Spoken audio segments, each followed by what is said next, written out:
Ladies, gents and teddy bears, a very, very good morning to you once again. That time of year from East Kirkby. Ladies, gents and teddy bears, welcome to the Lancs and Tanks at East Kirkby at Lincolnshire Aviation Heritage Centre. The Lancs and Tanks event is over the bank holiday weekend, except for Sunday. It's on today and Sunday. If you want to come along, there are tickets still available as well.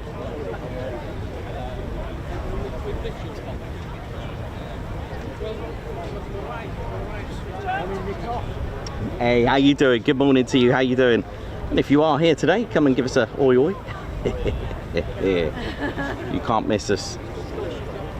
So the Lanc Tank and Military Machines is on today, the 23rd of May and also the 25th. And of course it is home to this wonderful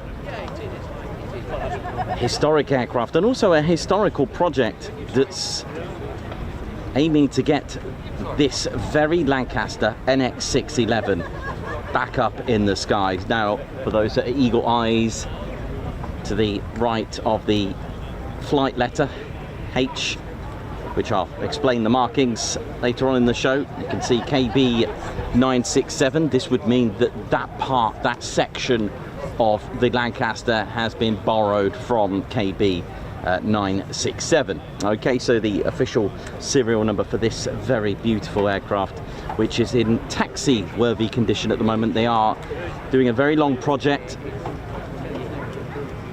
lots of hours involved, lots of volunteers, lots of hours put in for the careful restoration of this beautiful and the most legendary World War II bomber. You ask anyone to name a famous World War II bomber. Yes, there are others, of course, but if you ask 10 people, I'm sure that the Lancaster will be on that list quite a few times.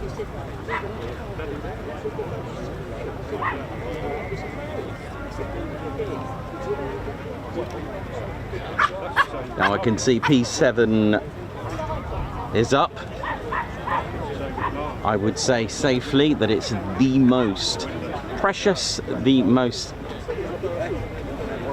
yeah, I'll go with precious, and the most important Spitfire in the Battle of Britain Memorial Flight Collection. She is up from Coningsby at the moment, P7350.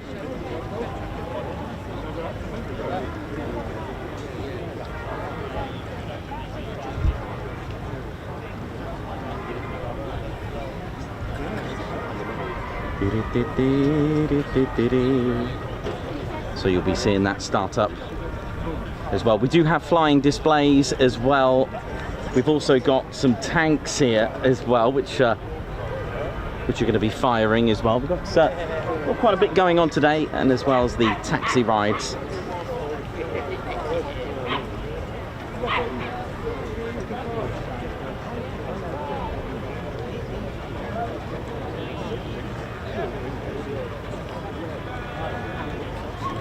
So to give you the so 11 o'clock, we've got the Lancaster taxi run, so this will be fired up. Notice the startup procedure: 3, 4, 2 and 1. We've also got the Mosquito taxi run, which is just in front of me actually, which I'll pan that over very shortly as well. We've got a firepower demo. We've got another taxi run just after lunch. Got the Battle of Britain Memorial Flight as well displaying. Also got the T6 Harvard, another fire demo. followed by Mosquito, and ending with one more Lancaster taxi run.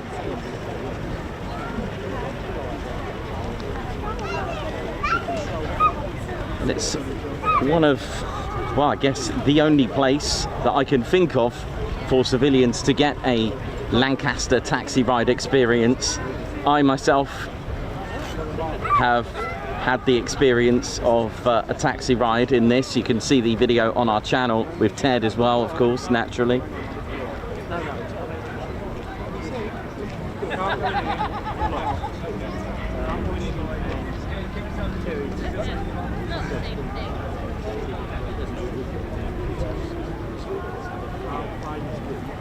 And if you just joined us, don't forget to hit the like button, ladies, gents, teddy bears. Let's get this on, let's get this going and flowing. Welcome to our first major event of the year, and it's here at East Kirkby. It starts here.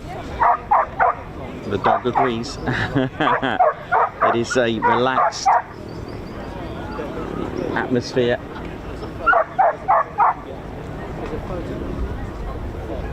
And you can get a taxi ride on the Lancaster and the Mosquito. Right, we'll have a little bit of love with the Mosquito as well. This will get your hearts going as well.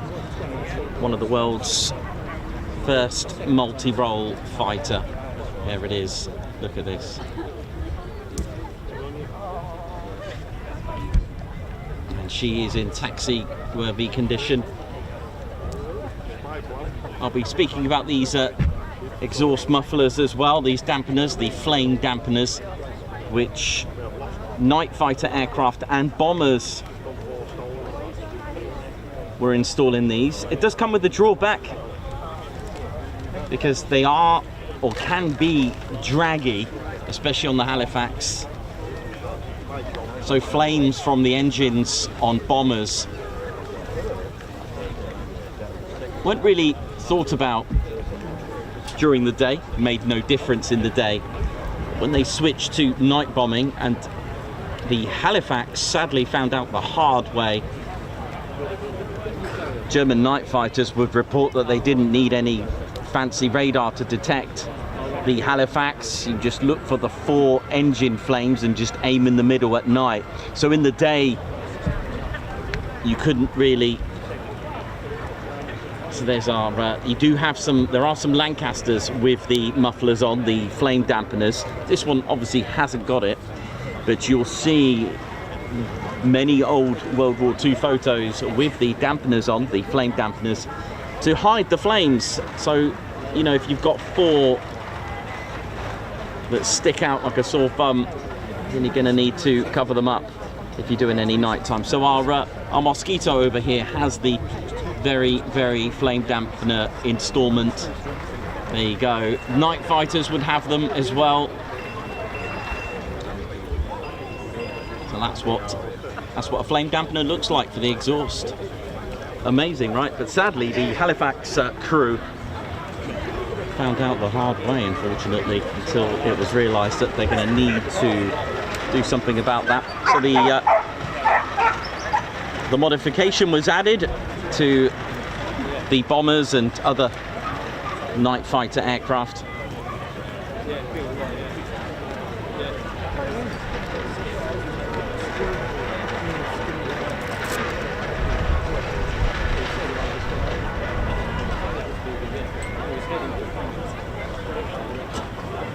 This was a lost airfield. This was genuinely RAF EAST KIRKBY. It was HQ here as well for 5 Group, servicing Spilsby, Strubby, and also Manby as well. So it controlled those stations, these satellite stations, and it was home to 57 Squadron, who still fly today. They are at RAF Cranwell, and also 630 Squadron as well.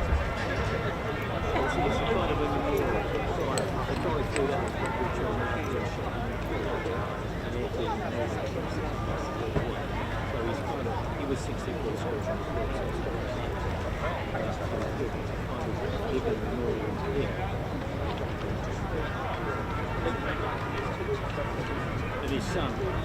Steve, his son.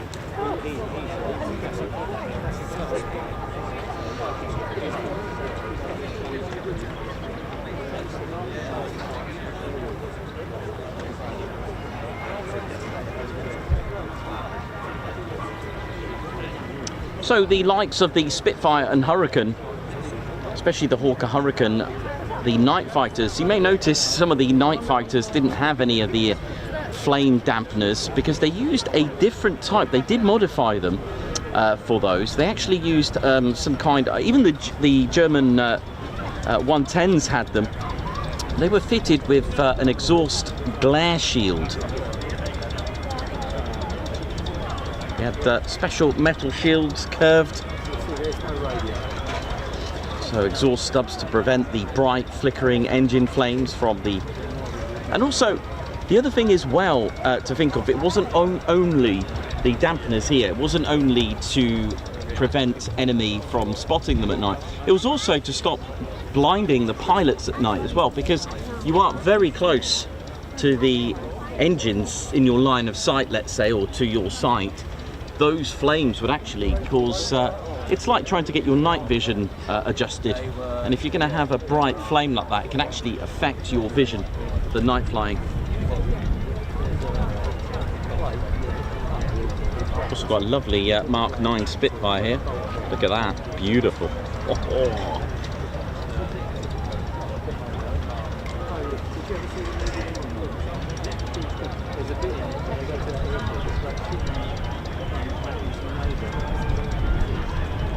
Welcome to the show, Davey, Margot, not Captain Weber, Aspen, what up, Alan Gates, Simon Watchorn, Roger, Anthony Lowe, Blue Lightning Bird, Margot, Dylan Cobb, Simon Watchorn, Alan Gates, Alan Q, it's Molly, Noxie. Noxie, no, it's okay.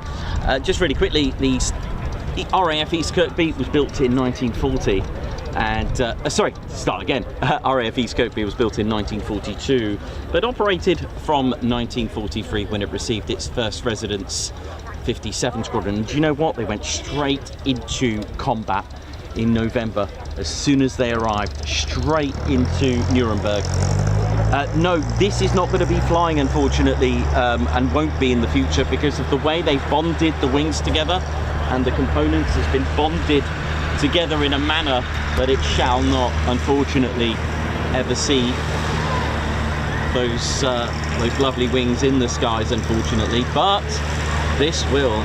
They've also got a B-25 Mitchell here, which is awaiting engines. I think they're awaiting just for a couple of years, maybe 2 years before receiving the engines. That, my friends, is set to have a project to fly. So we will be seeing, hopefully, not only this flying, but also a B-25 Mitchell, which, I'm not being funny, it's exciting. A lot of people ask, where will it take off from? Well, here, it does have a substantial airfield. Has 2 runways, 0826, 0624.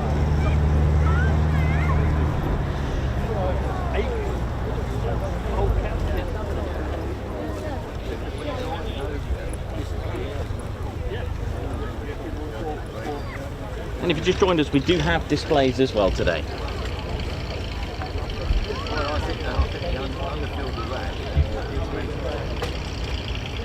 We've also got some tanks firing as well today, so don't miss out on that.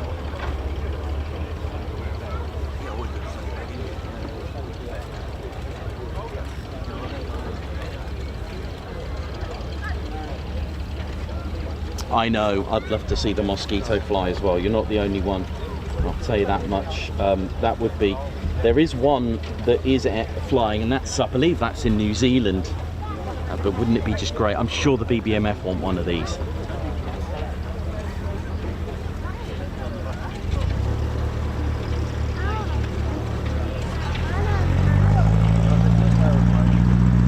Hey, here we go.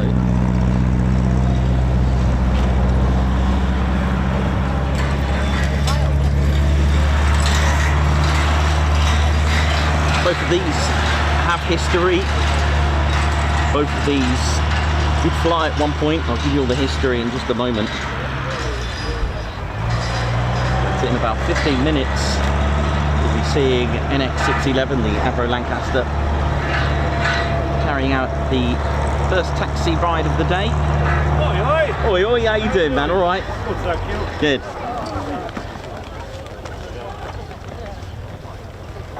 He normally goes down here and sits down.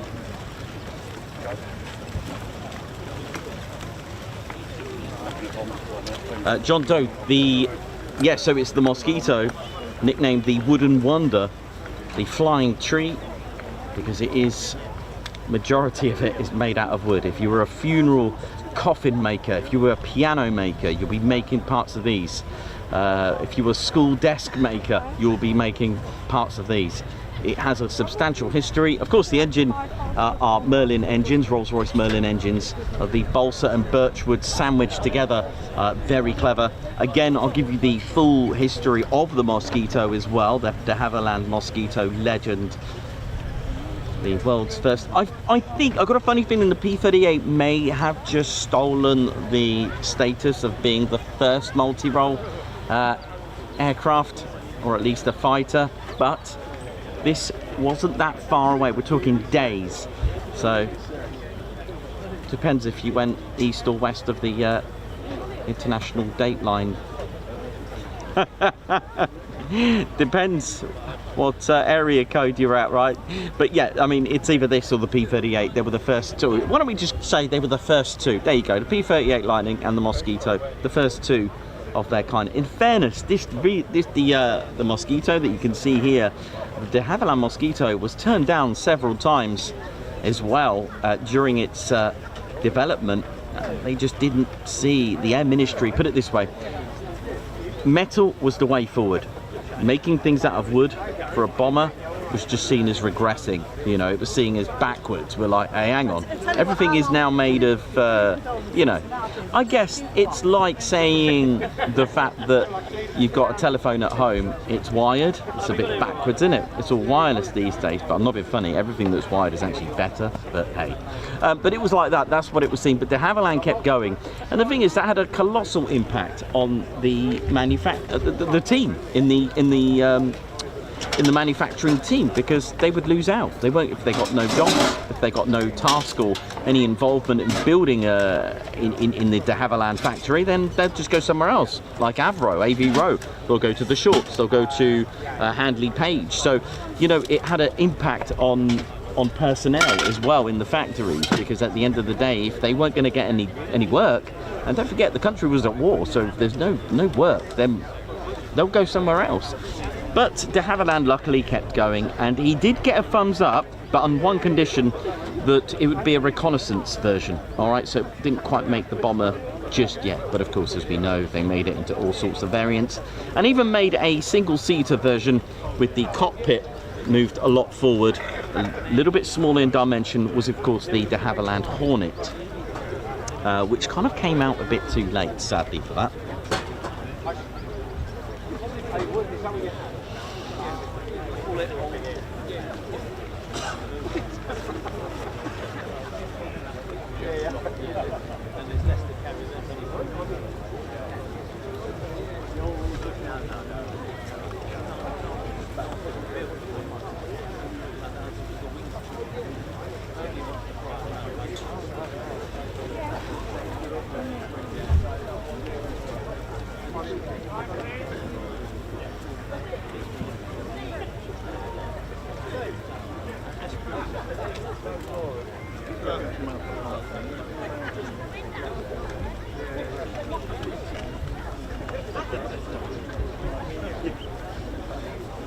So someone's asked, when did the Mosquito arrive? It arrived, I believe it's Tony Yeager's, it's actually privately owned, but it is here. But it arrived, the project arrived for the Mosquito in 2017.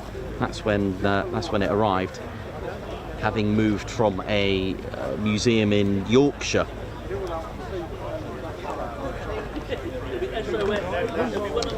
I believe they're Merlin 25s in this. but its history dates back to 1942. Saw the first of the 466 Night Fighter Mark 1s delivered to the Royal Air Force. The start of a long line of radar-equipped Mosquitoes that would continue.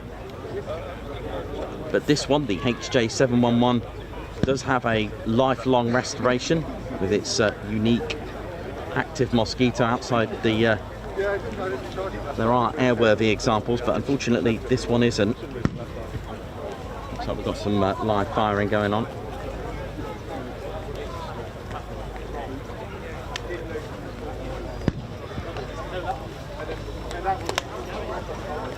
There is also sections of a Handley Page Hampden here, I believe, as well.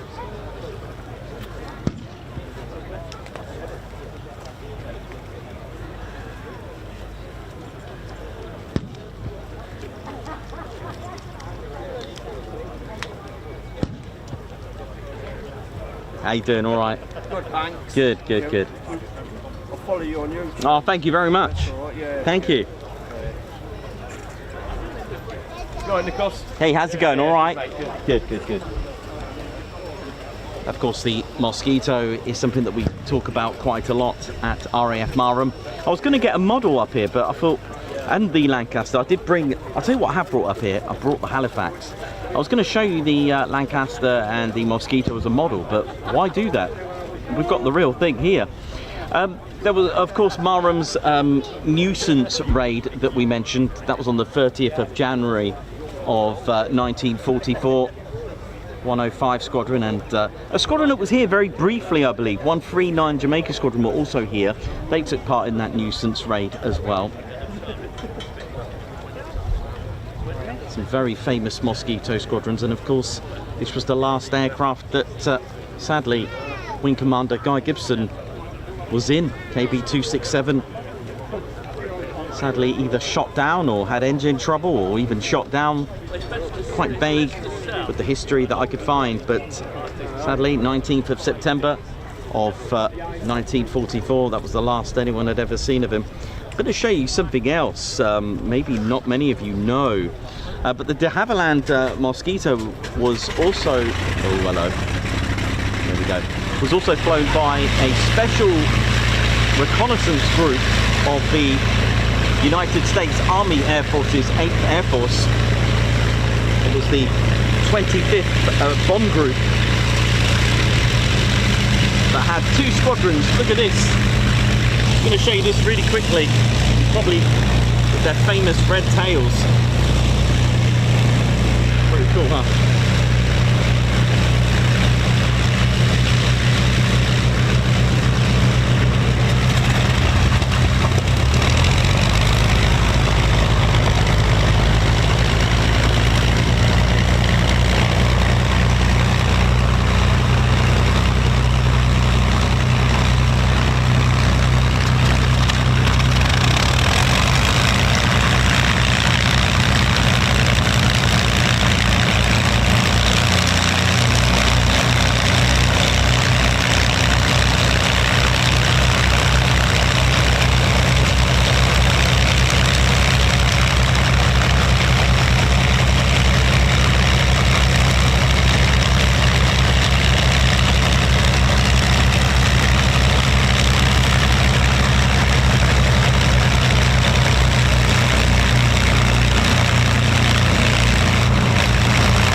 So the engine sequence, even on a C-130 or an A400, still the same today.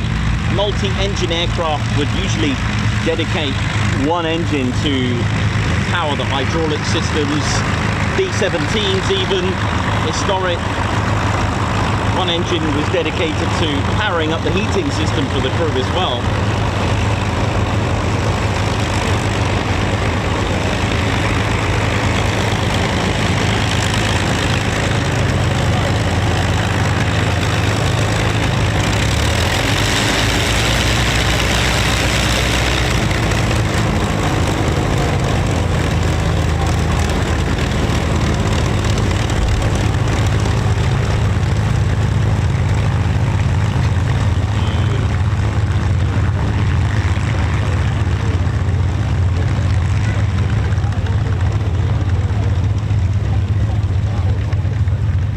Twin engine bombers as well, such as the Wellington.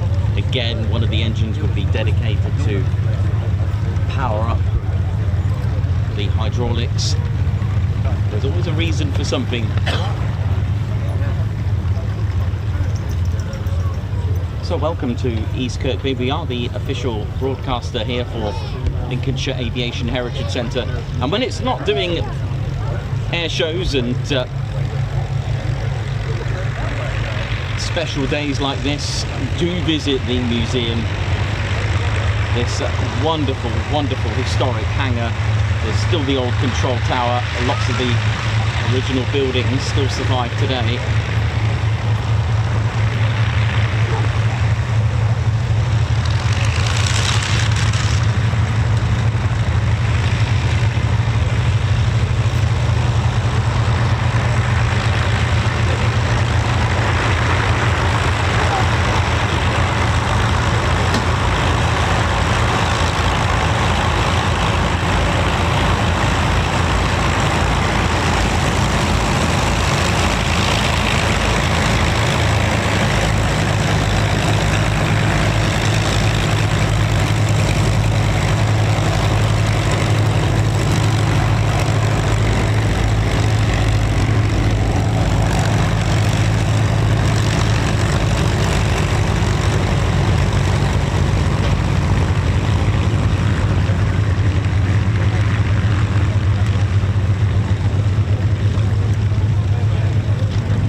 don't worry, you weren't the only one that had visions of it just taking off.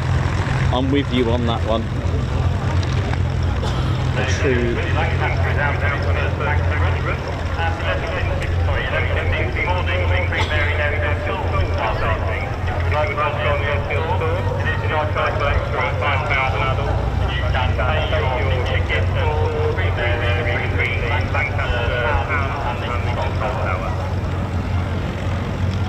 The 55,573 airmen lost in Bomber Command. Their memories will never be forgotten of the bravery.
got 57 on one side and 630 on the other.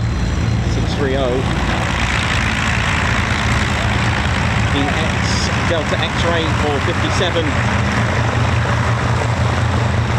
We also flew Victors as well at Marham.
Beautiful.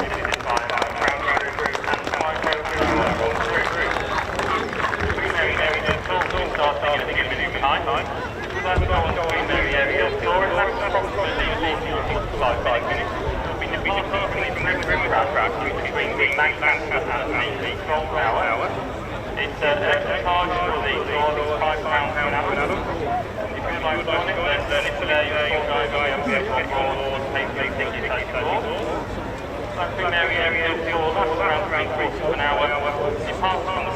So I'll just put the markings for you, just so you got them here. So the Lima Echo,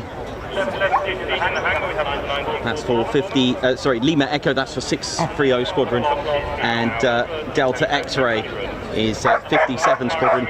630 disbanded after the war, but 57 Squadron are still going. They were even at Marham. We do mention 57 Squadron. 57 Squadron are at Cranwell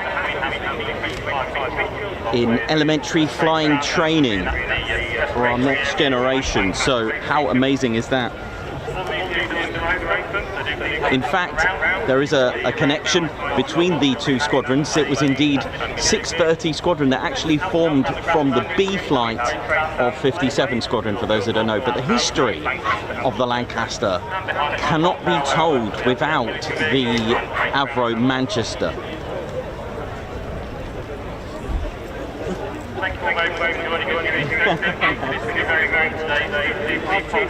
Nice one. It's good to see an actual camera as well. I love that.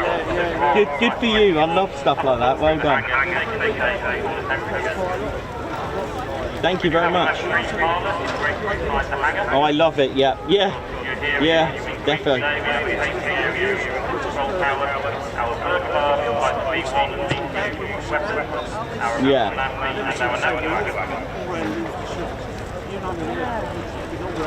Yeah.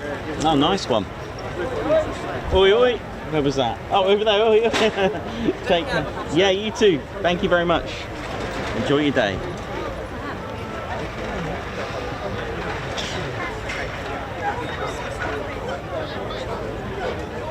She will be stationed here. This is her home. Like I said, there's just over 6,000. I think, yeah, there'll be two 6,000-foot runways here. I've got the runway numbers in the bottom left. There's no ICAO code as far as I know. It does have a airfield code, which is EK, East Kirkby, but fantastic stuff, right?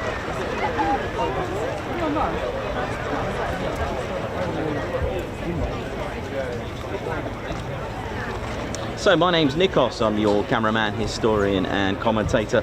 There's plenty to do. There's still tickets available for today and Monday.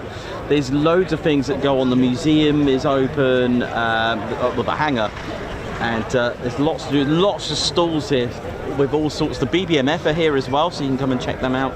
Lots of reenactments, lots of, we've got Foxhole 44, we've got the Third Army as well. We've got quite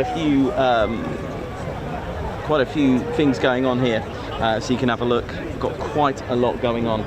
And we've also got a Spitfire Mark 9 that's been put together beautifully as well. So yeah, so there's lots of history that's going on with the 7th Battalion as well, telling you all the history of how many went, how many didn't come back. It's just an amazing place. It really is. Parts of the, you can probably see the original, the rest of the concrete runway. There's a road that goes across here that intersects the runway. It's quite amazing actually to see the original sections of the concrete part of the runway. Look at that. Look at that. I love stuff like this. It's still going, it's still here. The history is still trying to hang on, you know. It really is amazing.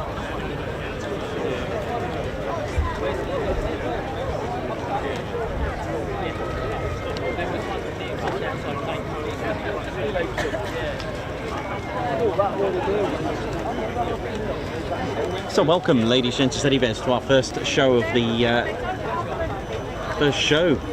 I know, there's a squadron leader, Ted Coningsby, doing a guards march for East Kirkby. Thanks a lot to Andrew Tanton and the organisers for allowing us to be the official broadcaster. So thank you very much to Andrew and all the Lincolnshire Aviation Heritage Centre team. Thank you so much. There's dancing, there's singers, there's all sorts going on. It's a great, it is really, really amazing. It really is. I love coming here, which is why I love coming to do it every time.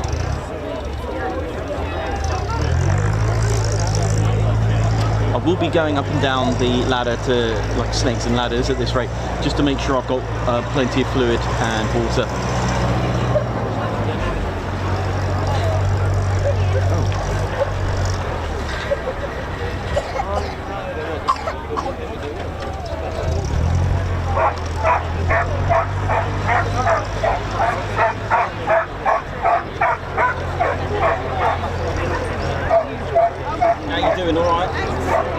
Good, thank you. He's here, mate. Yeah, he's here.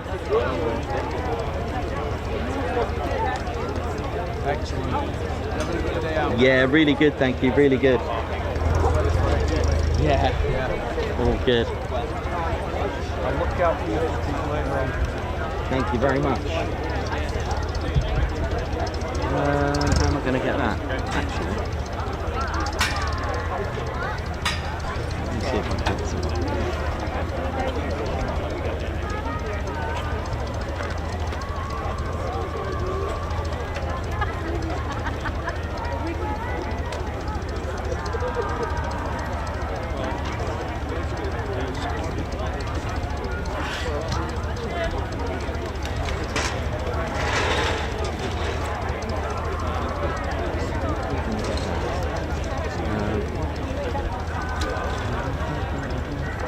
Ladies and gentlemen, we're currently running a RAF stand. First prize on the RAF is to ride on board the Lancaster. Second prize is to sit inside the Spitfire out on the RAF standing strip. RAF will be giving you £2. Amazing. Yeah, it's amazing. Actually, can I ask a favour? Could you just come around a minute? It's fallen on the floor. Pick up your ladder. Yes, sorry. I just went to come down and I was like, oh, thank you. Cheers, man. Thank you for saving my life. Thank you. It's people stranded. I was like, what happened there? I don't know, must have got a bit too excited. Thank you very much. Yeah, Starling's amazing. Yeah. It really is amazing. I got it about a year ago, so the back and beyond. Yeah. BT refused to put a phone on it. They were going to deal with £2 grand. Oh, right. So I thought I'll just have these guys. Yeah, really good. Yeah, it's brilliant. Amazing, isn't it? It's different to that. Yeah, yes. I say, it was like, I think it was Gen 3, is it? Yeah, that's, yeah. It doesn't move on its own, right? Yeah.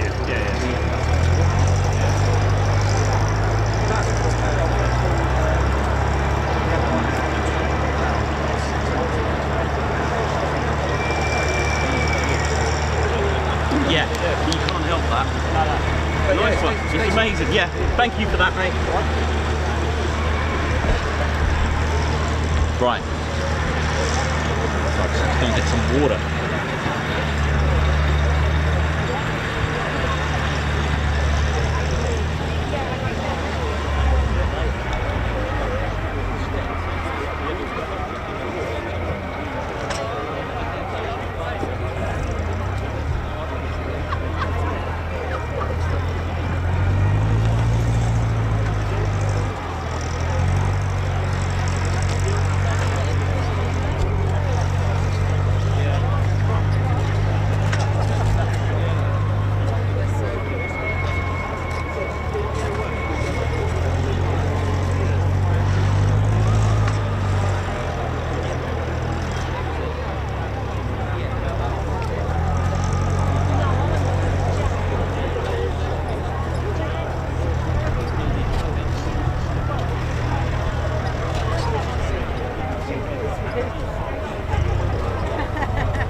Lovely livery, isn't it? I'll talk to you about some of the rads, the radiators. The radiators on this, as it was built for the Tiger Force, it has different radiators than the, let's say, the more traditional sense Lancasters that were built in 42 onwards, just before the Tiger Force, just before the end of the Second World War. They had different radiators to cope with the climate out in the Far East. That was the plan. So this has actually got, I think PA 474 as well has the same radiators as well.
How we're doing, ladies, gents, teddy bears, hope we're all good and well. Welcome to East Kirkby, and what a lovely day it is.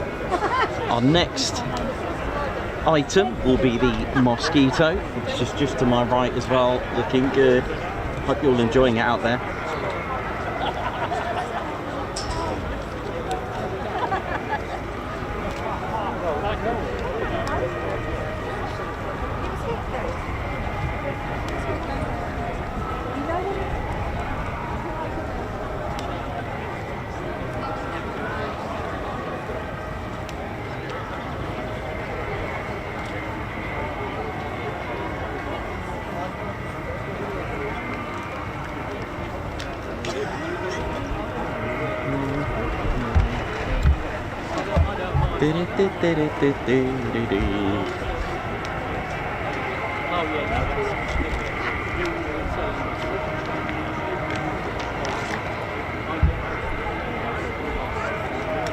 Alright, let's see if I can get myself on the show as well. How we're doing, ladies, gents, and teddy bears, hope we're all good and well. Let's pop round.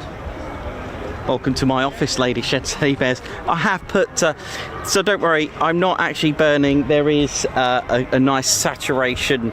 What's the hair doing? The hair looks a bit I might have to go and get my baseball hat after this. But welcome, my name's Nikos, I'm your cameraman, historian and commentator. Welcome to East Kirkby. Look at that, we've got, you see that? Look at this, Mark 9 Spitfire as well, which is on display. There's lots to do here, lots of things to see and do, and there are displays as well today. We've got the BBMF, and I believe we've also got a T6 Harvard, the wacky Wabbit as well. Welcome. But where is the Lancaster? You can just about see it there, right? Let me just turn that a little bit that way. Yeah, so you can have a look at it as well. But yeah, welcome, ladies and teddy bears. Thank you so much for tuning in today, and don't forget to hit the like button. One more reach out. You know, with the startup procedure, the pilot's doing their checks and on startup. So if you can hit the like button as well, that'll be amazing. It does help. It gets the stream out there for other viewers that have the similar interest to you to get out there, and hopefully the YouTube algorithm will pick it up. But welcome to the show, and welcome to the home of Just Jane that you can see there. And it is just a phenomenal project, because I'd say they probably got maybe 5 or 6 more years to go perhaps until they finish it, and it will be flying. Lots of people ask, where will it take off from? Well, it will be here. There is over a 6,000 foot, I think they've got 2 6,000 feet runway. In fact, I can see it properly now, actually. Couldn't see it before, but it is a grass runway.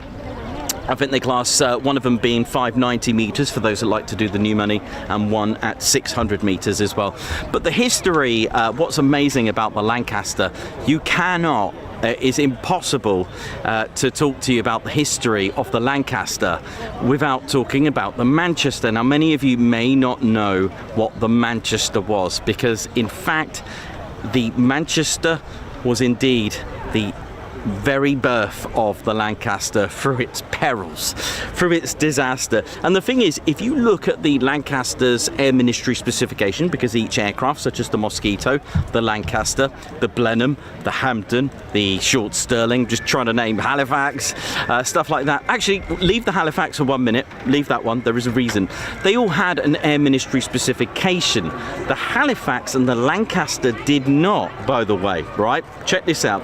Everything had a Air Ministry specification. For those who don't know, for example, the Air Ministry specification for the Manchester was P, a letter P for Papa, 13/36.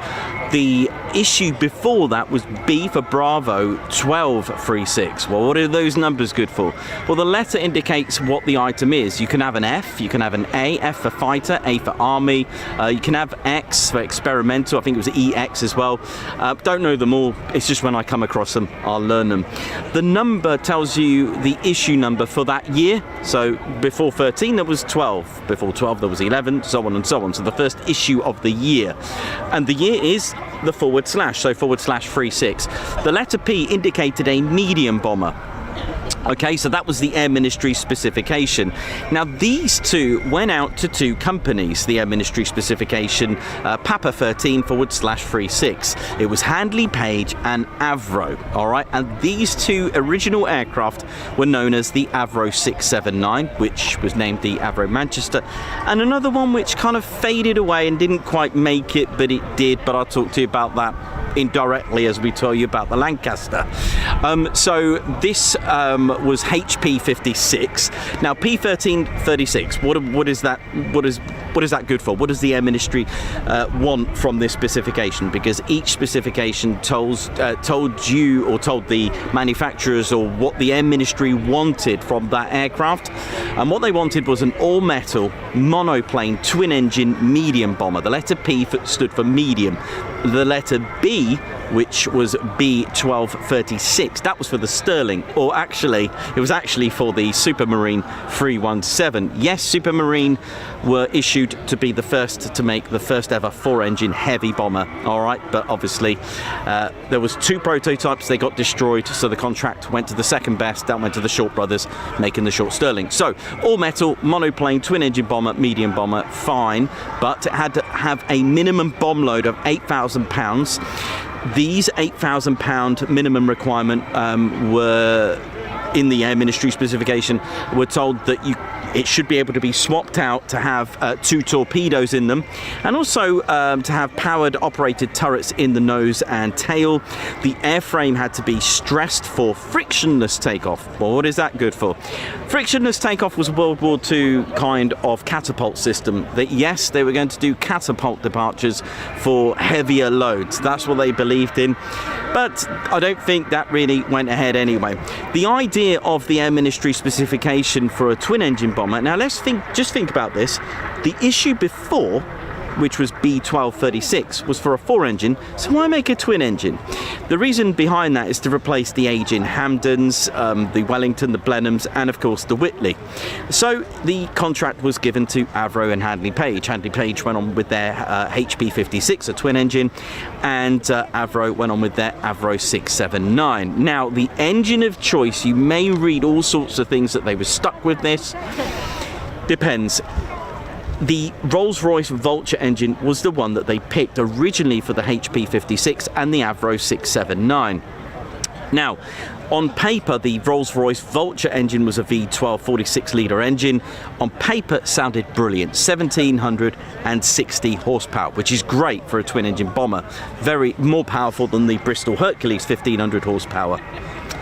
However, there was a bit of a problem. It was literally like sticking 2 Peregrine engines together. That's what it was like, but didn't quite work out really, because 1939, the first prototype Manchester was made.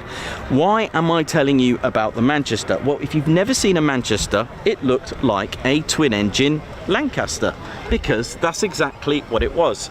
So let's have a little look here. Hello.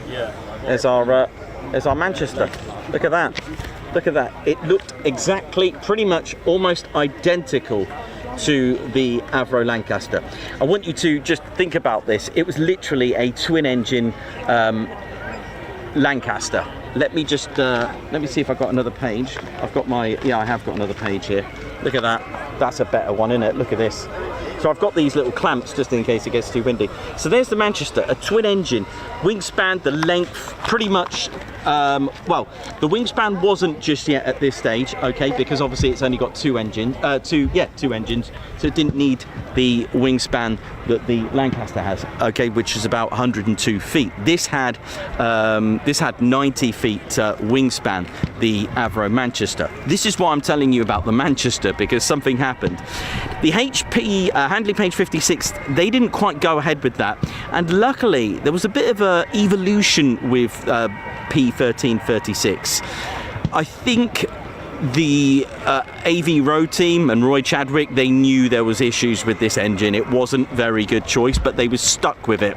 And the thing is, the Stirlings had their own issues in 1940 they were at, and the Halifax was out as well, and they were having all sorts of their own teething issues. Now, 1939, the prototype was made. It was to accommodate what they did.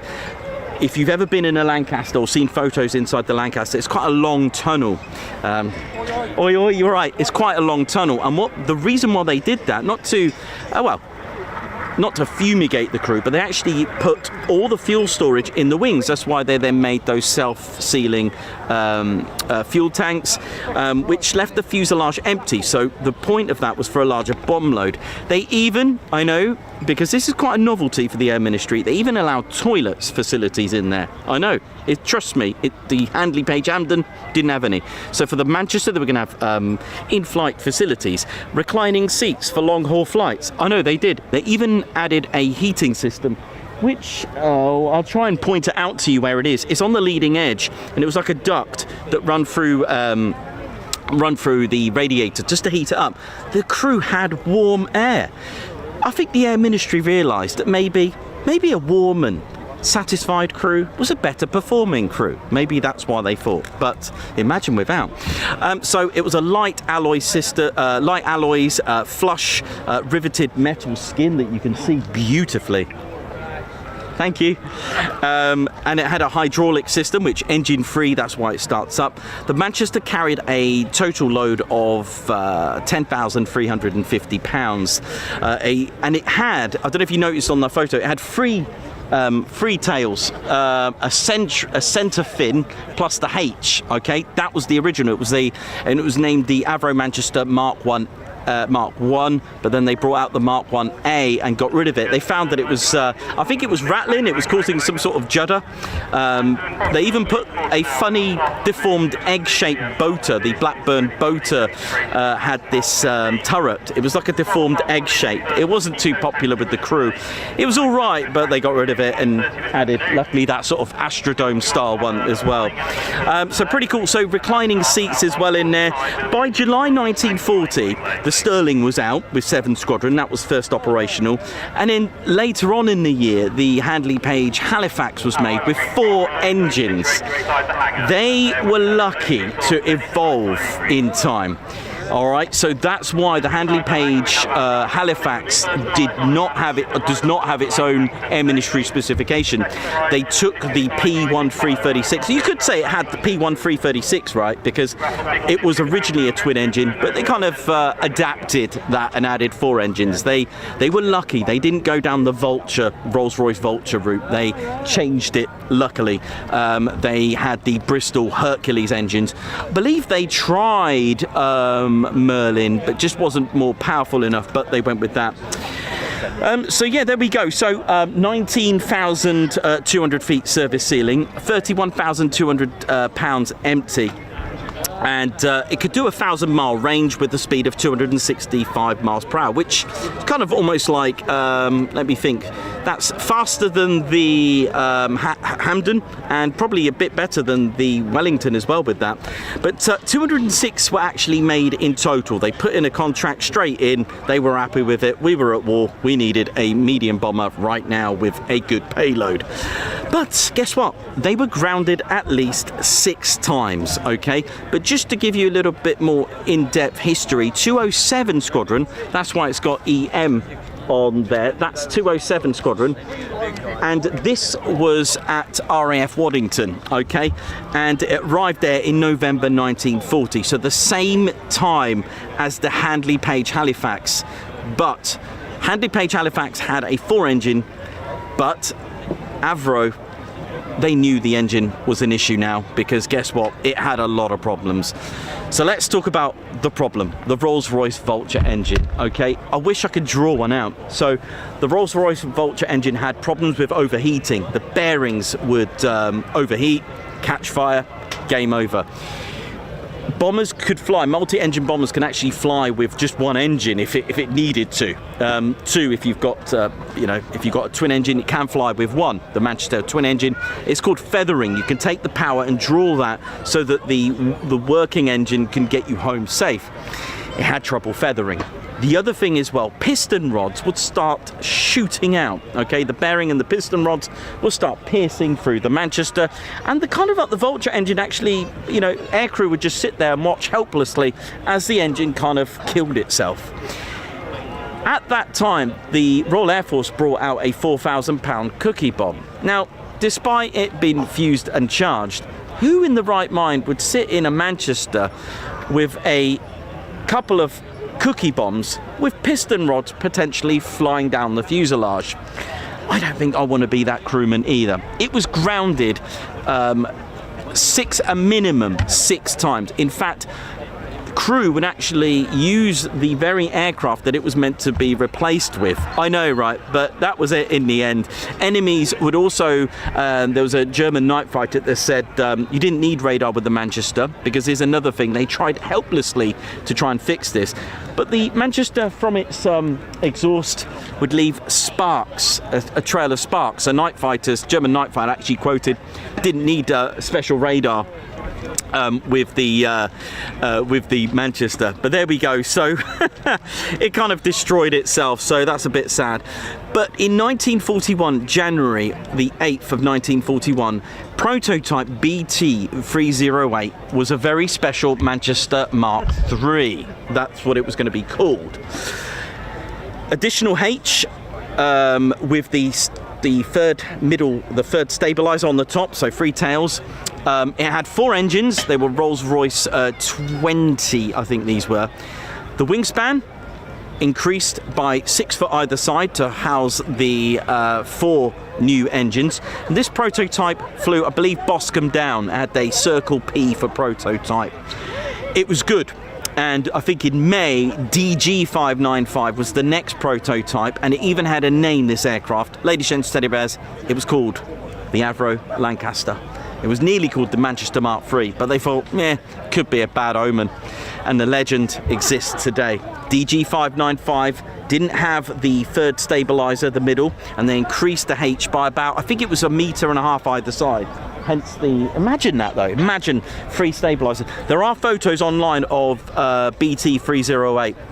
And in the end, Christmas Eve, again at RAF Waddington, what a Christmas present. 44 Squadron received the very first Lancaster. In fact, they even took it to Essen, and the first ever raid into Germany was, of course, in April of 1942, was indeed the Augsburg raid, the very famous raid where Squadron leader John Nettleton led his 6 Lancasters to the city of Augsburg to destroy the MAN U-boat factory. So I've got my eye on the Mosquito, which looks like it's going to go in a minute.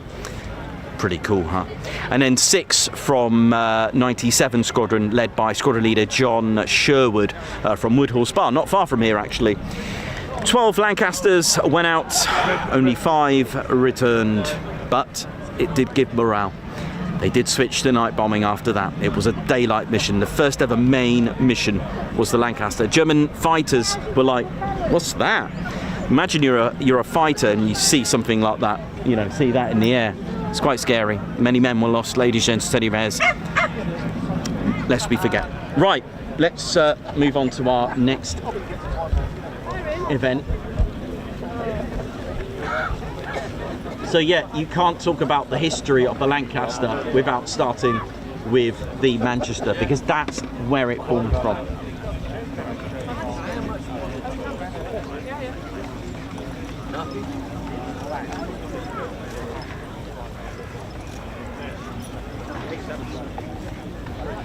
Keith Smith, thank you so much. Lots of you with support for the channel as well. Thank you for that. Keith Smith with 10 gifted memberships. Ted will give you a Guards March and more very shortly.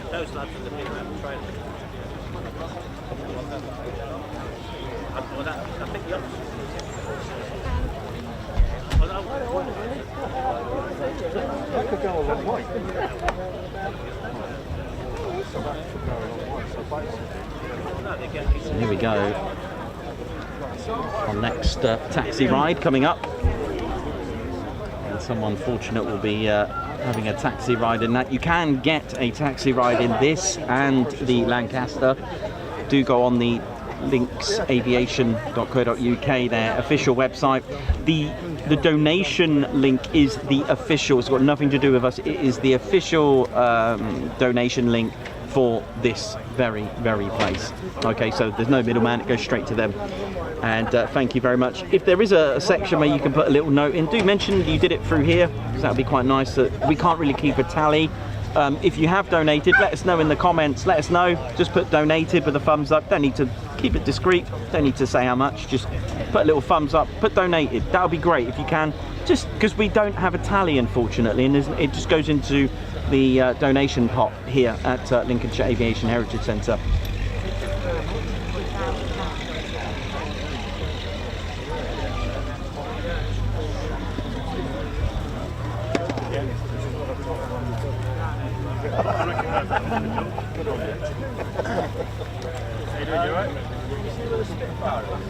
Anyway, right wheel for a start.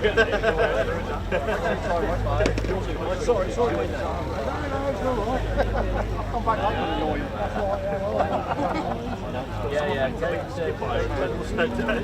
By the way, just really quickly, for those of you yesterday, thank you so much that our t-shirts have been selling absolutely amazing. That's our Ted Coningsby t-shirt. Look at this. Hang on. Let me just adjust that. It's quite my Ted Coningsby Typhoon, a very special Typhoon livery t-shirt with, it's got Ted Coningsby on the back, available in white and navy as well. Do check it out, tedconingsby.co.uk. It is, well, dare I say it, it is t-shirt weather.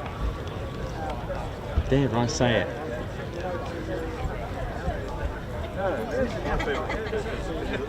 Doesn't work all the time.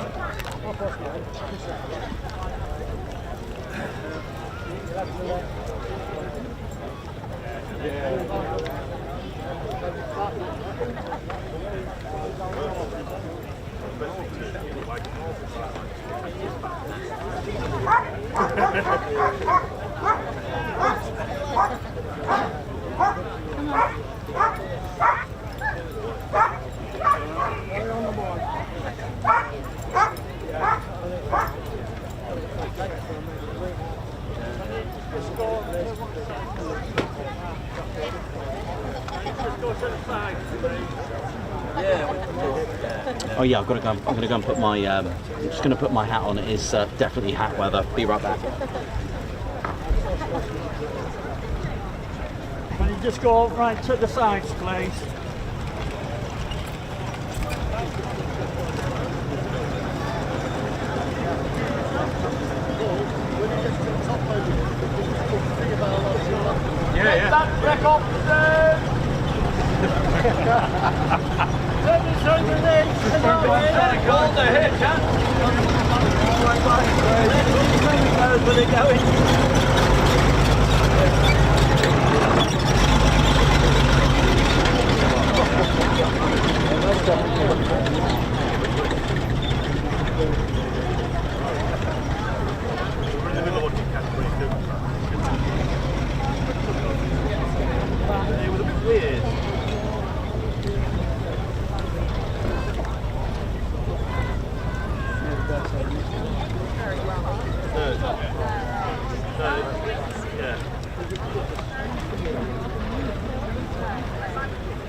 Yeah, just go to the cabin. My barracks is waiting for my the barracks waiting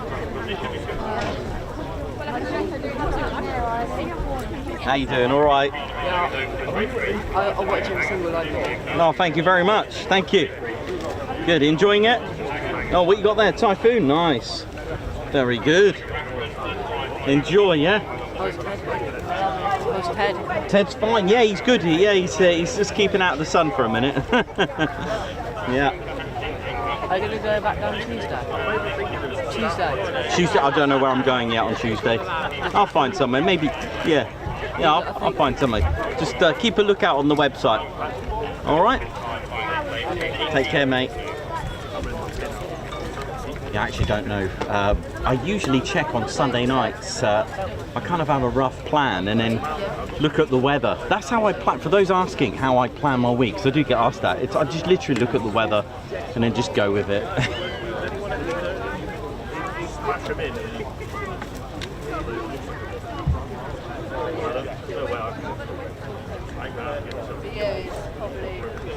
Yeah, he is.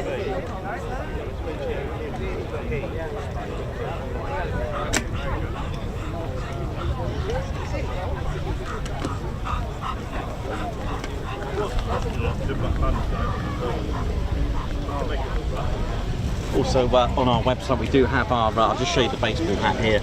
There's my our Ted Coningsby baseball hat. TC Ted Coningsby, but also 170 Squadron. I know. Nice little Union flag there. Ted. It's a special TC Ted Coningsby baseball hat. There's all sorts of things going on here with the hat. So do get yourself one of them as well. I take at least 15 minutes before. Oh, is it? Shop site down. Okay, thank you for that. And it's like, I love it.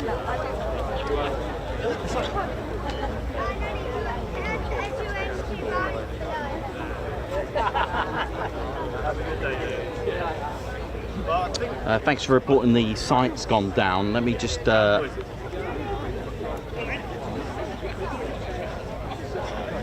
yeah.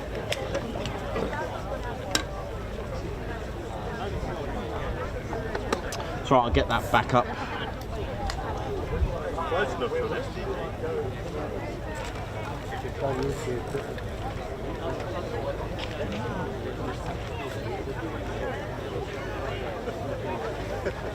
Ted, Hey, how you doing? All right? mate, warm enough for you? Yeah, just a little bit. Thank you for being here today, Ted. You're welcome. Husband's poorly and couldn't come. Oh, so he can made see it his all. day Oh, that's being good here. then, isn't it? Yeah, That's great. Excellent. Oh, nice one. Thank you. And thanks a lot. If you do come across anything like that with our website been down, just let us know. I'll get my IT team to try and get that back up and running.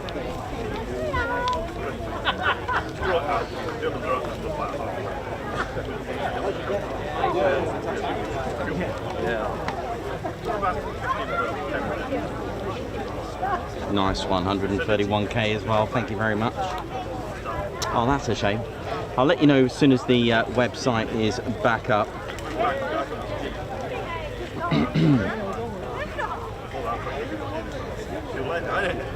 In fact, it was working earlier this morning because I went on it, and hopefully it'll come back up.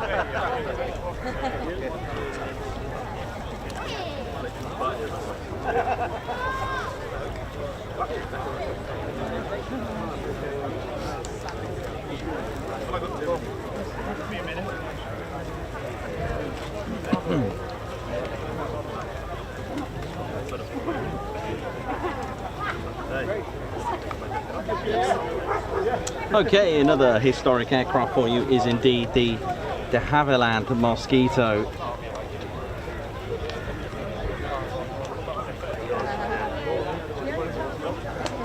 Thanks a lot for those that subscribe to the channel, getting us to 131,000 subscribers. What an impact the channel's having on... It'll still be my little channel. I've always called it that.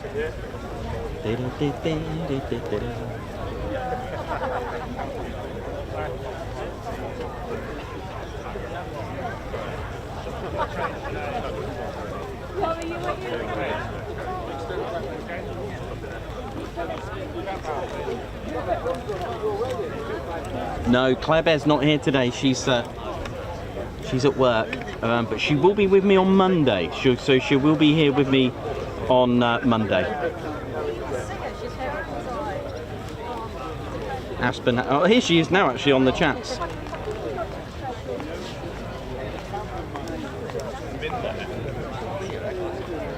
Valerie and Murray. How you doing, Murray and Valerie? How you both doing? Goodness me, do you remember that? Gosh. So you two must have met me when literally the channel didn't even have 1,000 subscribers. So you got Murray Biddle here on the chats now, and they met me when the channel didn't even have 1,000 subscribers. Can you believe this? The channel, not even 1,000 subscribers. Look at that. Big shout out to both of you who have followed the Ted Coningsby adventure. Valerie and Murray there, absolutely brilliant.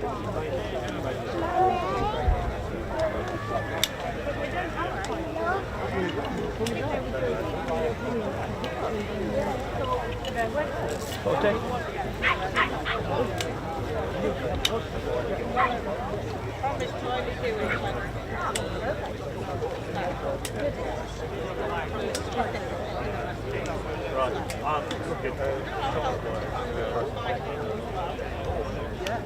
What I love about the profile of the Mosquito, the wing profile is very similar to the Handley Page Hamden, the wings. If you have a look at the Handley Page Hamden, so reasonably, let's say, flat at the front, and then does its curvature at an angle all the way around. It's quite similar. If you look at the Hamden, I was going to bring them up here, but I thought, why have models today when I've actually got the real things here in front of me, which is quite funny.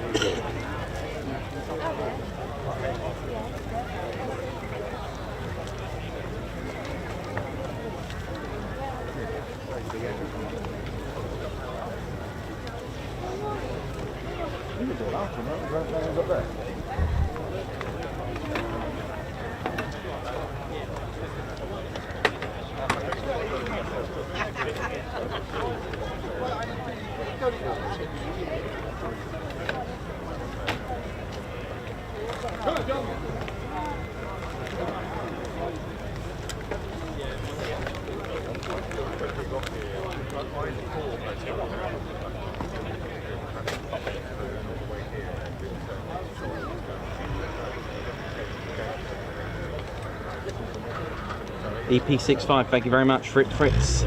Alan Gates, how you doing? Julianne. Dieter, how you doing, Dieter? Alex Raven, how you doing as well?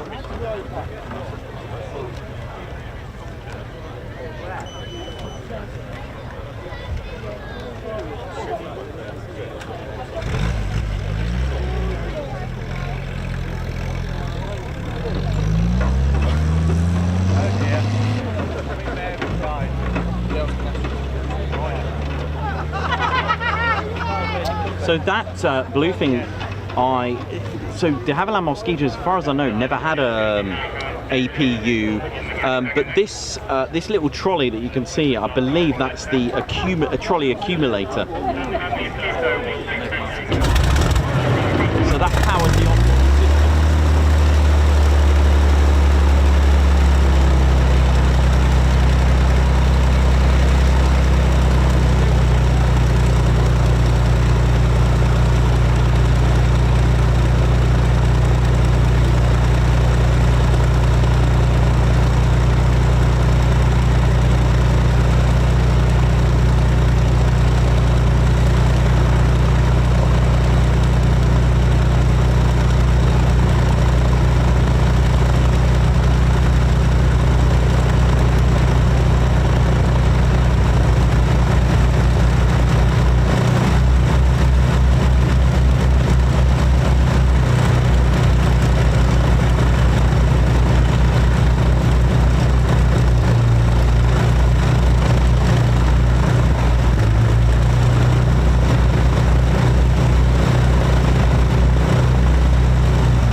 multi-role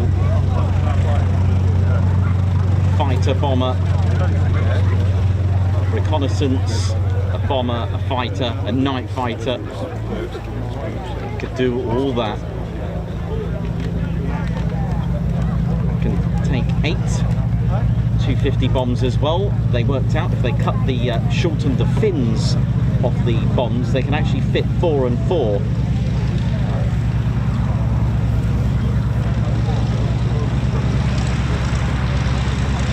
This has the exhaust flame dampeners there, you can see.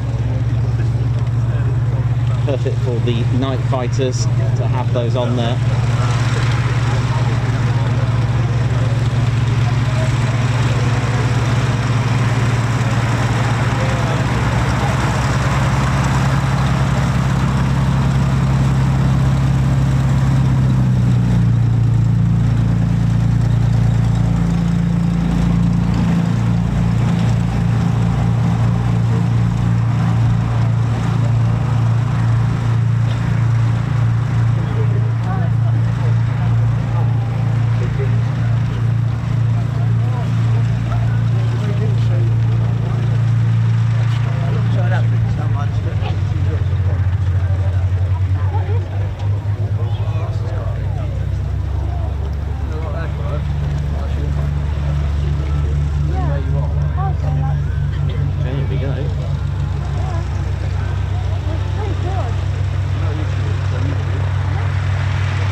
Oh my word, just behind me, the tanks are coming out.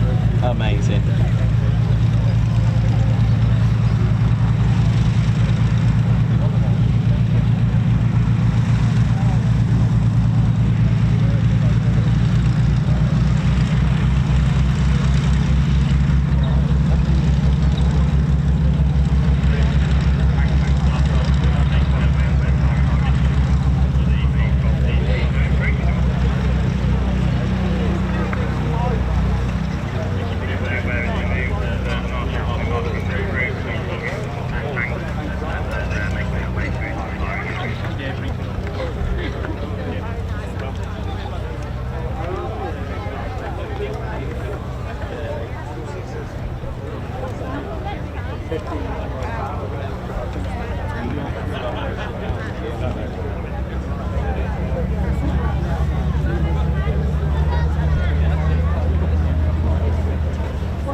Very distracting to see 3 tanks in the back of your eyes.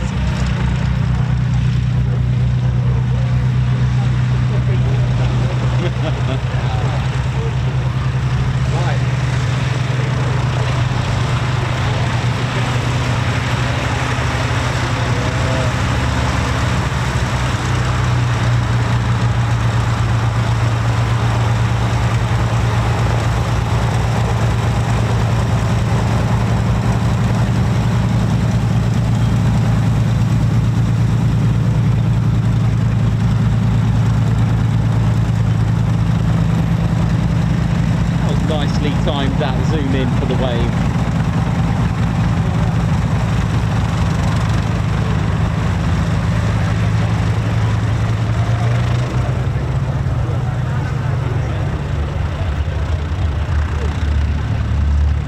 Amazing. Made out of balsa and birchwood. A fighter bomber that nearly didn't get the go-ahead. De Havilland kept going, Geoffrey de Havilland kept going.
Lovely. So the Mosquito could carry 4,000 pounds of bombs, and it could actually be fitted with 8 250-pound bombs, but with a modification. They cut the fins off. Because originally it could have 2 and 2. And what they found out, that they could actually cut the fins to actually have more on there, so they did just that.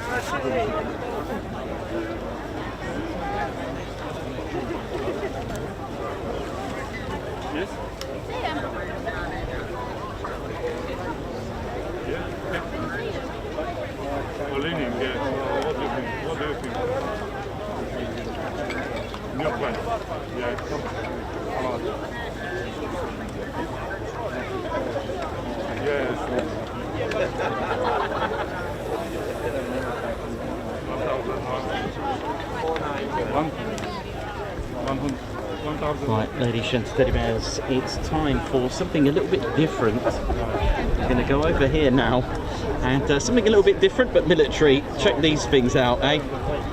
3 tanks. Right, try and name them. We're not really a tank channel, but hey, don't knock it. Look at this. It is called Lanc's Tanks and Military Machines, and we do have just that.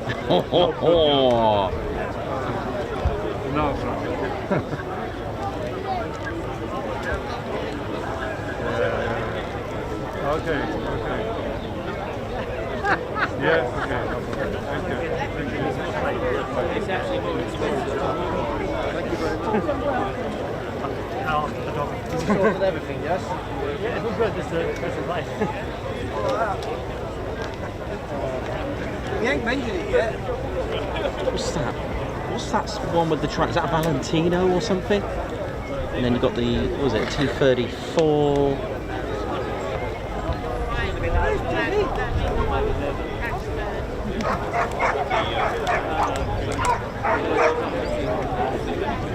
They are extremely loud.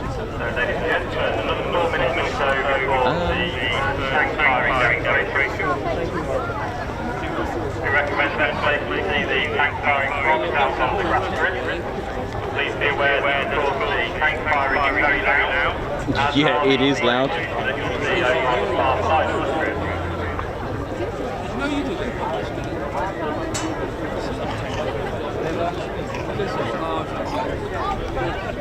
So it looks like a Valentine Double D, a M5 Stuart and a T-34 is my guess.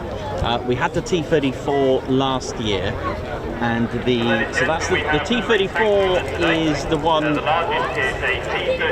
Thank you. That's the one. And this one here, I believe, is a M5 Stuart tank. Am I right? M5 Stuart. This one here. God.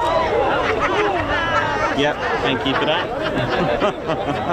Well, at least that was probably the most colourful word I will get on a reaction like that.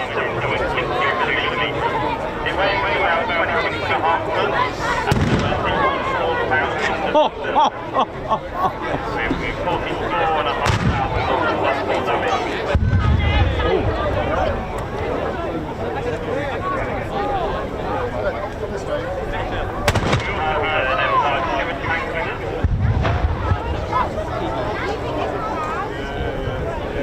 hang on. Let me just do one of them like this. Just maybe we can get some explosions. Hang on. Come on. Let me just take one risk on one of them. We might get lucky.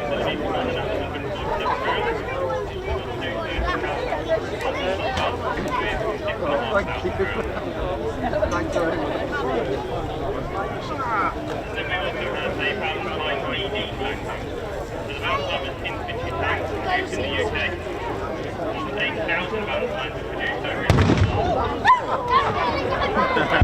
Yes.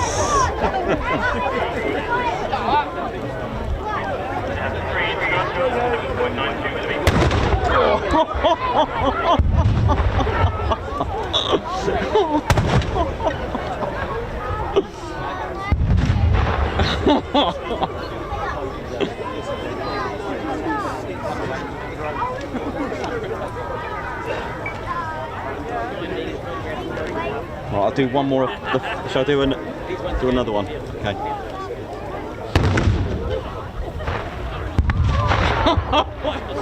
Sorry.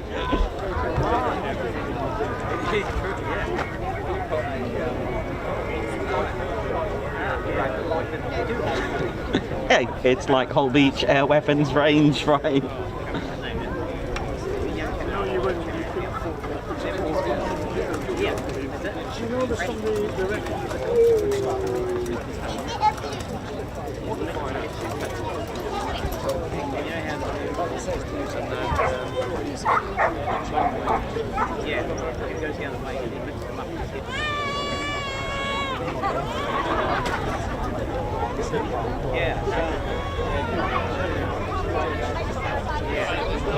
Hey, how you doing? All right?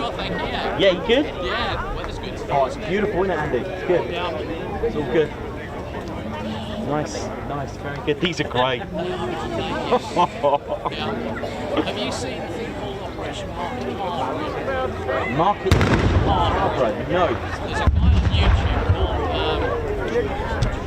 Mr. Hughes. Okay.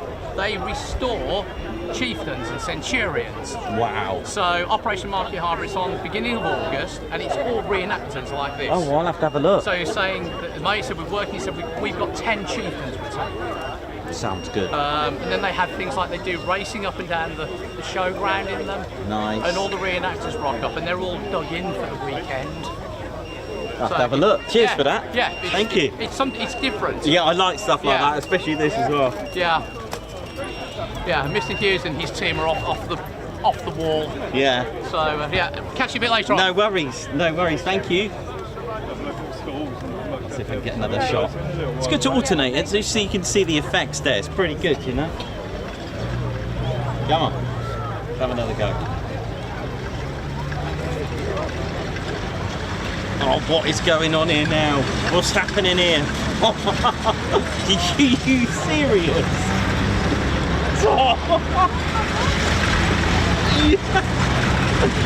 What is going on here?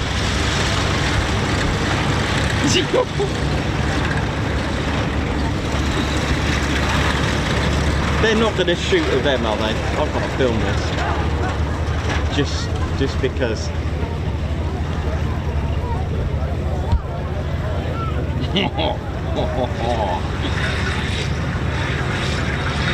Yeah! I'm loving this. Look at this, man. I can imagine Reggie just getting on there and going, yep, pulling up in a KFC drive-through. Give me some chopping them now. So what's going to happen here then?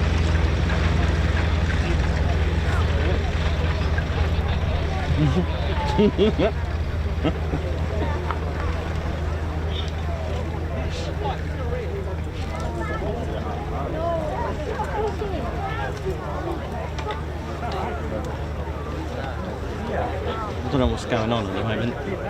There's something's going on. What's going on over here? Look at this. It's like targets over here, look. Yeah. A bit further away from the... Further away from the bank.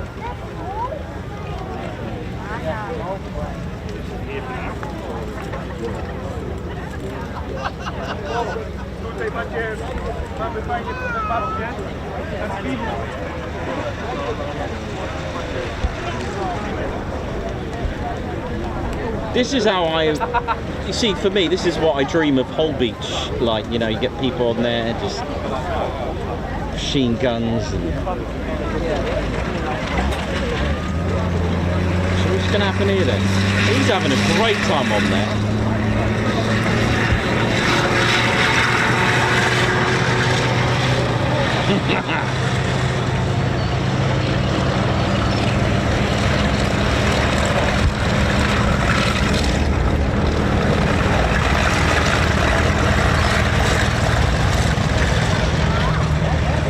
This thing.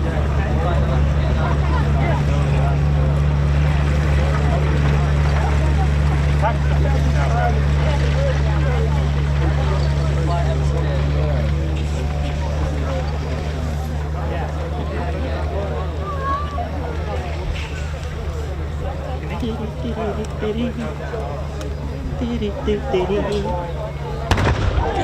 me, that scared the life out of me with all the salmon on it. I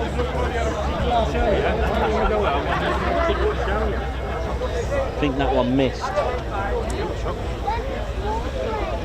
Tell you what, this.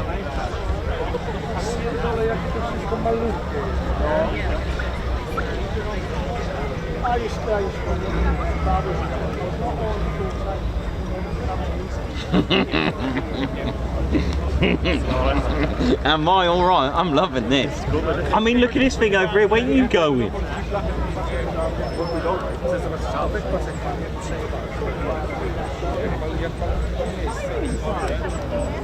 Here we go.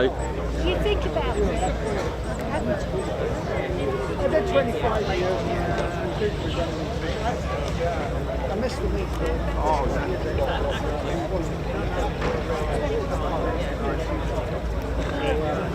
Jump in.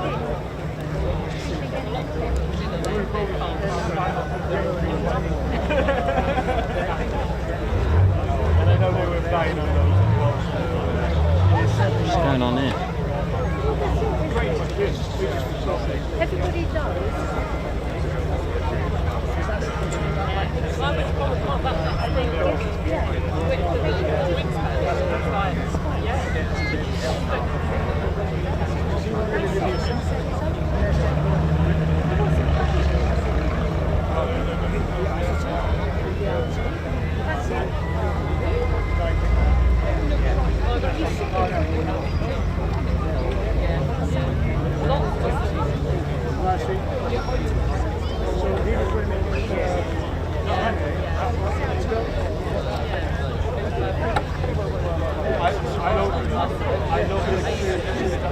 When you get in, people say,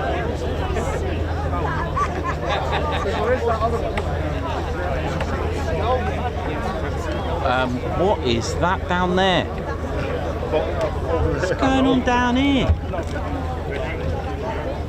What's going on here? I want to go on that.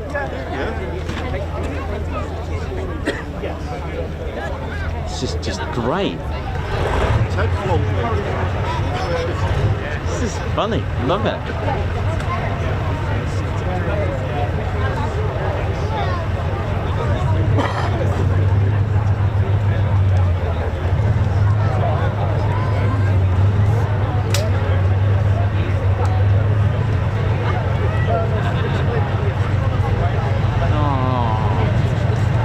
I enjoyed that. That was great.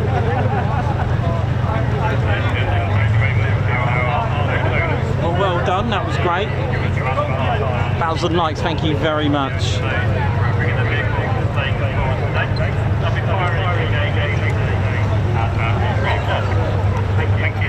Oh, brilliant, they're doing it again later, so that's good.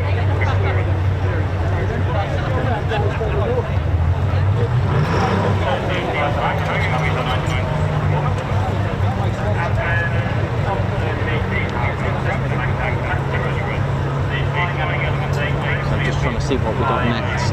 12:30. So 1300's our next.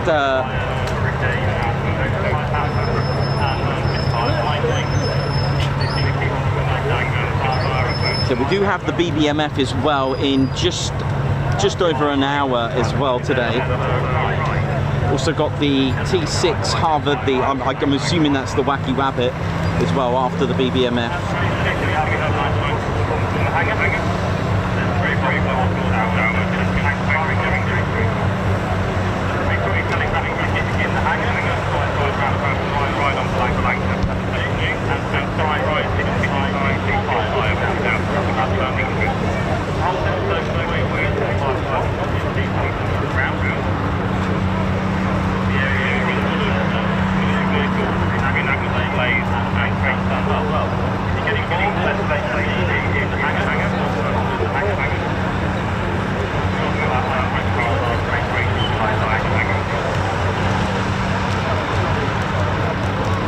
Well, that was great. I hope you enjoyed that as well. That was pretty, that was different, wasn't it? So.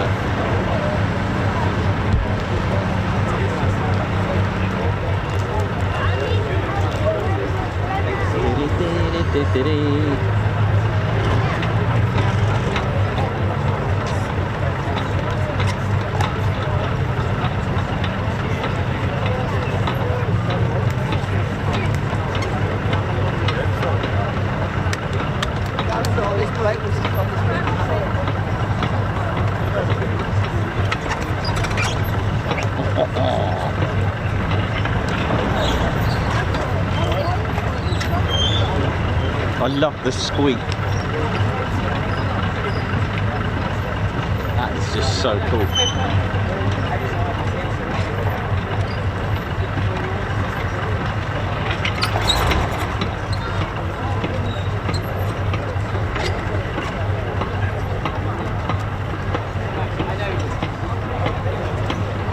How brilliant that was. Yes, I did enjoy that, as you can probably tell by my voice.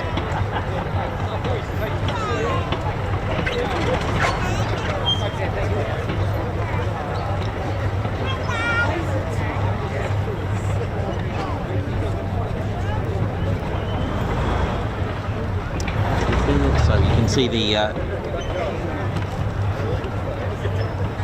people underneath Just Jane now. They'll be getting ready for their taxi run at 1300. But for the Lancaster and Merlin engine fans, this is for you, really, especially when we got the Mosquito as well. And hopefully this, in about maybe 5 years' time, will be airborne. It is a long project, but Just Jane is a Mark 7. She's classed as a Mark 7 Lancaster bomber, built in April 1948 at Longbridge, which, for those that don't know, was a car factory. She was put together at Longbridge and took her apart and put on a trailer known as a Queen Mary and transported her to RAF Elmdon. Now, many of us have probably either flown from or landed at RAF Elmdon, because it is in fact Birmingham International Airport today, but back then RAF Elmdon was where Just Jane first flew. Now, she was intended to be part of the Tiger Force and fly in the Far East in April of 1945, but if you do have talks, you'll be told that the radiators, the rads, are different. The climate in the Far East has equipped with larger radiators and other modifications to cope with the climate out there. Now, the fate of serial number NX611, as she was, or Just Jane, did not intend for her to go to the Far East, but to South Wales. Very different. She stayed in storage until 1952. She was sold to Aeronaval, a French naval aviation service, for a mere total of £50,000. Which was done under the Western Union Agreement, and she went off to Morocco to serve, and she carried out coastal and border surveillance in Morocco. In 1960, she set off to New Caledonia in the Pacific to carry out the same surveillance work as well. By 1964, she was one of the last 3 surviving operational Lancasters. The Historic Aircraft Preservation Society put in a request to the French government to have the Lancaster when it was finished its service, but not expecting confirmation that they could actually acquire Just Jane. But I don't think they were ready to travel all the way to Sydney to pick it up. They said, yeah, cool, you can have it. Brilliant. Okay, it's Sydney. Oh. So that's the story with that in Australia. So they did just that, though. In 1965, they did their checks and took 9 days of flying to get it back to the UK. Just Jane was put into a plan to fly her at air shows, and her next home was indeed Blackpool. She was laid to rest there finally at a museum in Blackpool, but sadly the museum went bust and went into auction. Now, at this very auction, the Panton brothers, who own the aircraft today, were present at the auction. Bidding didn't really go well, and she didn't meet her reserves. So Lord Lilford of Nateby, if I remember correctly, purchased the Lancaster after the auction and allowed the RAF to borrow as a gate guardian at fellow Lincolnshire base RAF Scampton. That's right, she was the gate guardian there, for those that remember. The agreement was for 10 years, but after that period, Fred and Harold Panton had a discussion discussion with Lord Lilford, which then led to the agreed purchase for Just Jane. So Lord Lilford was a major part in the purchasing of this. If you didn't buy Just Jane after that, maybe it wouldn't have been able to be purchased by the Panton brothers. So just quickly, that's why there's a letter H and an F. So H for Harold and F for Fred of the Panton brothers. Now, they wanted the Lancaster bomber as a memorial to their older brother Christopher, who was a flight engineer for 433 Squadron in Halifax. Now, during the war, on the night of the 30th into the 31st of March 1944, Christopher flew in one of the worst raids of World War II. He flew into Nuremberg, and they lost 94 aircraft, and that's how many were lost on just that one night. Christopher Panton was indeed one of those Halifaxers that were lost and was sadly killed, so his brothers wanted something to remember him by, and the Lancaster bomber was the chosen memorial to remember those along with his crew. And today we have a long-term project with, you know, thousands of hours put in to try to get this to be restored in airworthy condition.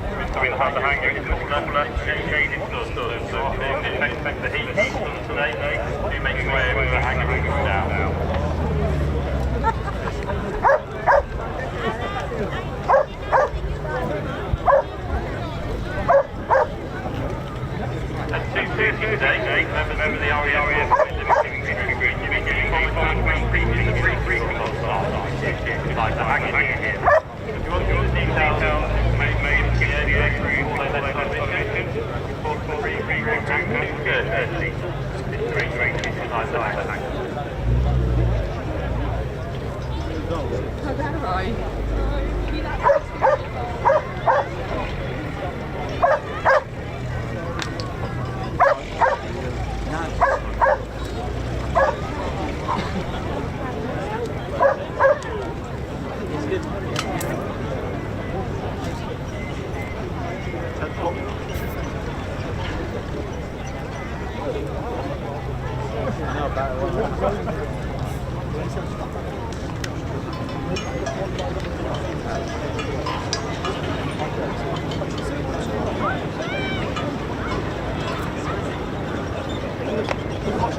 No, there are no more Manchesters. In fact, what I didn't tell you about, for those that were tuned in earlier, about the Manchesters. So there was about 200, and I'm gonna guess about 206 Avro Manchesters that were made. Hopefully I've turned that the right way around. That's a good question. There are no airworthy because what they did by I think about June 1942, that was the end of them. And just to give you a perspective, 40% of the 206 that were made were actually lost due to battle, and a staggering 25% Avro Manchesters were lost to mechanical issues and accidents, and that doesn't even include any problems on the ground. Okay, these were lost, completely lost. 25% of the 206 were lost. That's what, over 50 were lost due to incidences with the engine. What they did with most of them, they allowed the Manchesters to be used as a kind of like a training aircraft until that was it, really. I'm wondering if I'm wondering if Roy Chadwick and his crew probably used some of it, because it's almost pretty much identical. Couldn't say what happened to the fate of those remaining airframes, but there weren't many at all, really. But yeah, there was something else I was going to tell you, but I totally forgot about the Manchester as well. I was going to tell you something else, and I just totally forgot, sadly. What was I going to tell you about the Manchester? You got 40%, 25% loss, 206. What was I going to tell you? I was going to... Oh, man, I've lost it. Oh, don't you just hate that when that happens?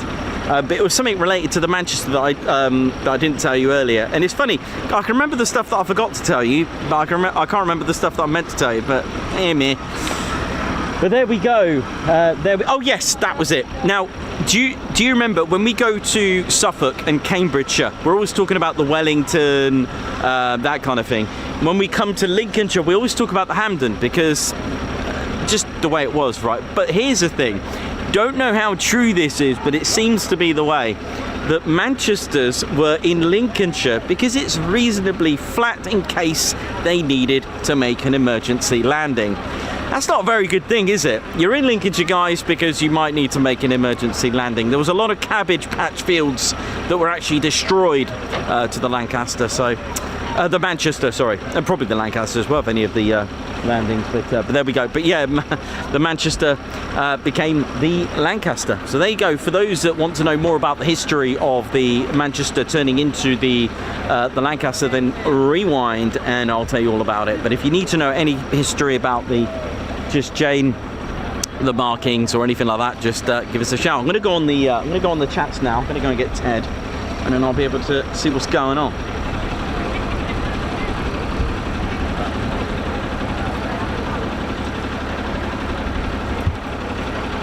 Before I get Ted, I'll just quickly go on the chats, because otherwise I'll just miss you all. This will be taken on the taxi ride. Captain A, oi oi to you. LHA approach, oi oi Davey. Dylan Cobb, how you doing? Dylan Cobb, my great uncle, was with 201 Flying Boat Squadron, was shot down on maritime patrol. Oh wow, it's amazing that you have that.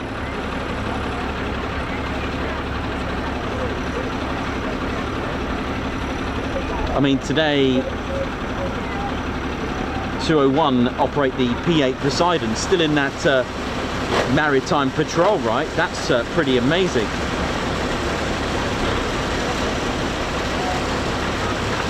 And I'm gonna just guess, did your father then, Dylan Cobb, great uncle, sorry, if it was 201, I'm gonna guess what, Short Sunderland?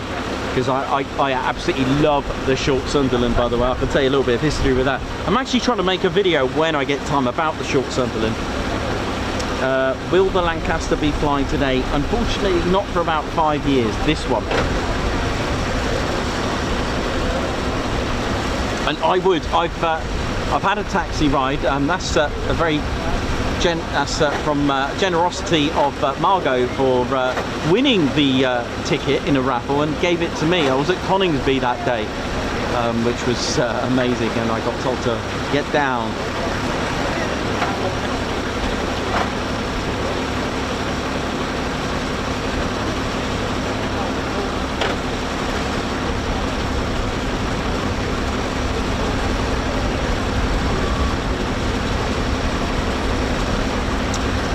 Yeah, I mean, Avro, Vulcan, taxi runs, that'll be great. It's just trying to get there, trying to get time to do it. And it's not a case of racking up and stacking up. You've got to contact them. You've got to find out the dates. And, you know, the other perils of this kind of thing as well is that the aircraft can still go tech, even though it's only taxiing. There is that risk as well, and that's the end of the day. But I'll find out. If it's on a weekend, oh yeah, you're right. If it's on a weekend, it's doable, so I can do that. You're right. Have I seen any ships? HMS Osprey. I think that's Monday. I think that's Monday, the Mustang. But if it's changing today, that's a bonus.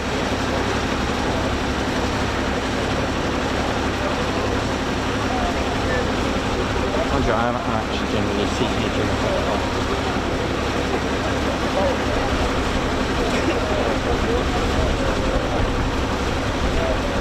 Jane Clark, how you doing? Steve Evans, Margot. Hope we're all good. All right, let's get Teddy out.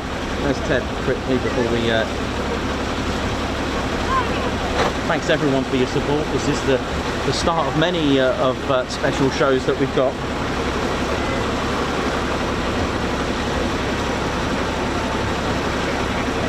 And indeed we are covering officially Cosford Air Show as well.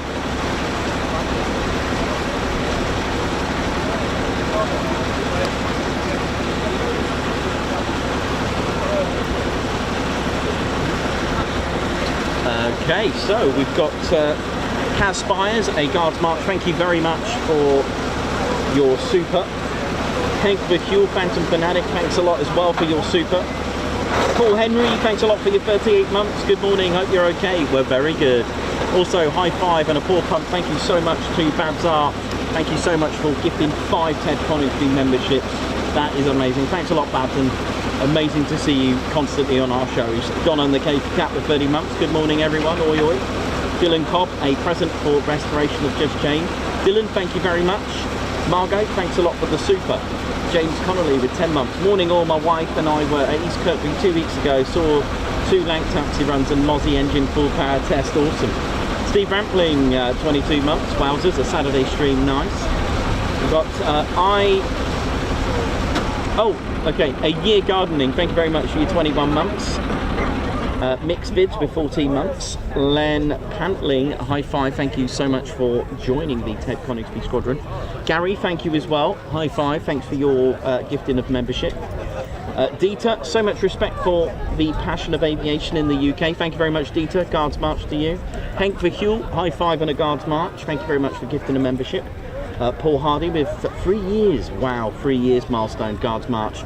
Keith Smith, high five, paw pump, and a salute. Thank you so much, and a Guards March for gifting 10 Ted Coningsby memberships. That's from Keith Smith, and Bat Purple as well. High five, Guards March.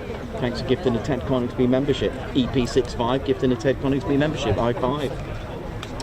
We've got Melanie Whitlock. Thank you very much. High five to you. Thanks for joining the Posh Officers. And congratulations for Melanie for her 31 months membership. Pete Lawrenson, man, how you doing? High five to you, man. Guards March for you. Get yourself an ice cream, keep cool. Yeah, will do, definitely in this. Probably melt by the time I get it, but hey. Rob Kennard, high five as well. Thank you very much. Thank you for yet another awesome live stream. You never disappoint, thank you. And thank you as well. And also Alan Q as well with a super. Thank you very much. So our next item is going to be the taxi run of Just Jane. Sorry? Oh, is it? Okay, that's brilliant then. Oh, brilliant then. Oh, excellent. Thank you.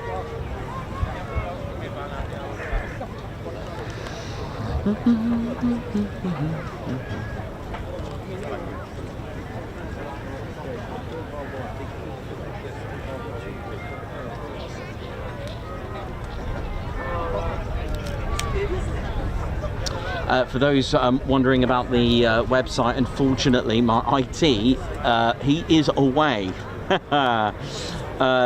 So unfortunately, I'm going to have to just message you all when it's back. Do apologise, it's just literally gone down.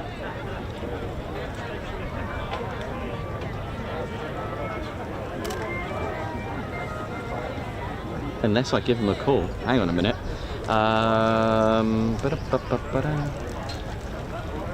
Don't know if they're open today. I know the IT guy is on 24 hours with me. It's great, but he is on holiday. Leave it with me. I might give him a call. No, it's closed today.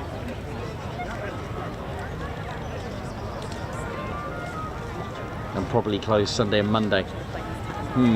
It might just do its thing and come back up, but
So we do have some flying today as well, so stay tuned for that.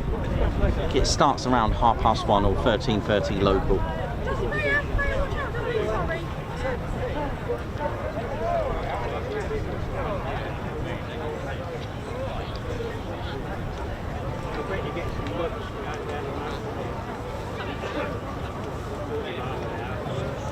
Wouldn't want to go any further.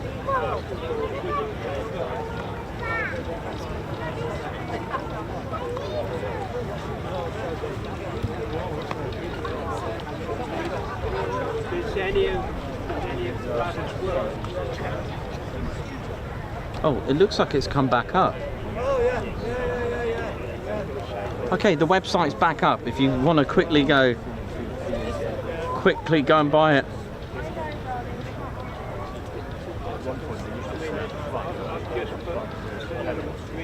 Okay, so I can confirm. I've just got on my phone. The website is back up. It must be like a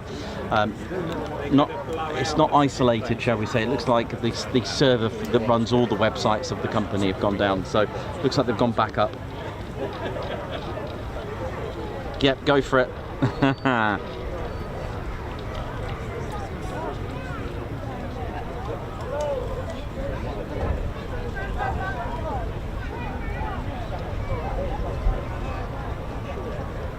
Let's have a little look.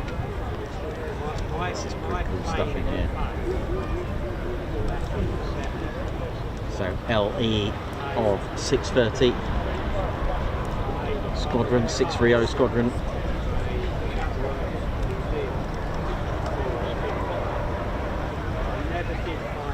And I'll give you a little history of the of East Kirkby a little bit later on as well. There's a lot of history here. Opened a little bit late, but a lot of these stations, in fact 46 military airfields just in Lincolnshire alone were established during the Second World War. Total of around 600 military airfields in the UK. About 460, 440 or so were RAF, and about 160 or so were United States Army Air Force use.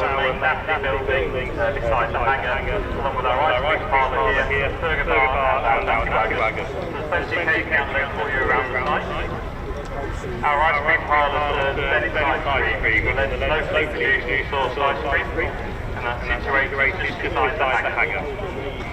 Getting close to the end of the first raffle today. The raffle will be drawn on one block. First prize is right on the Lanc airborne 30. Second prize is inside the Spitfire outside the grass strip. The raffle ticket is £62 per strip, and the available in the centre of the hangar.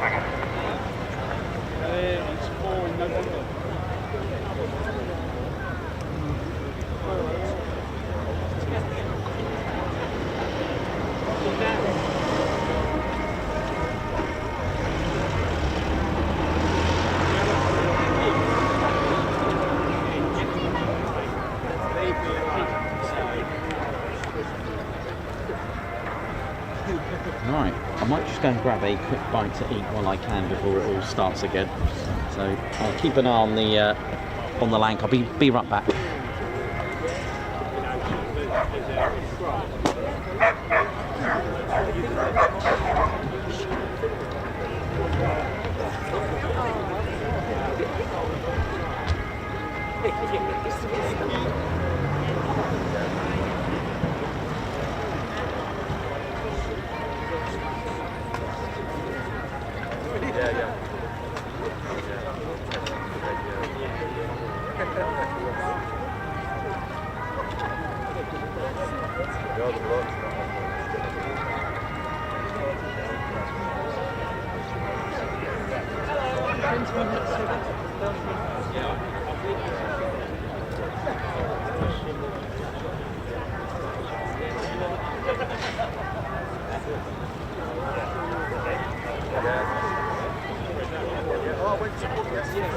Father.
already broken it.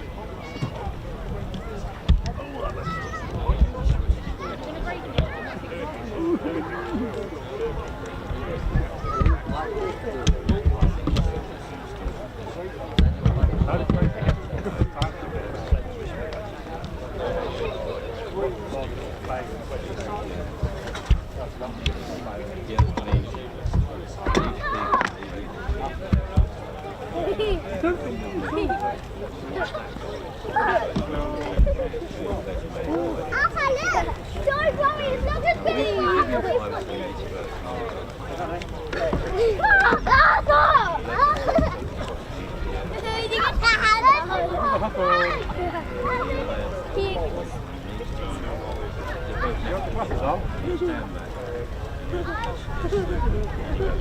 You got the glasses on.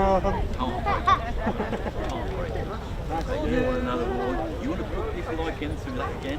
They want to slap me. Okay, be careful then.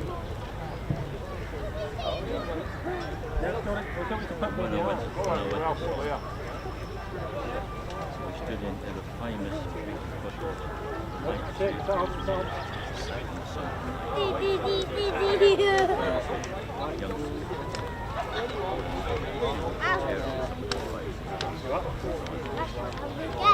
That's him.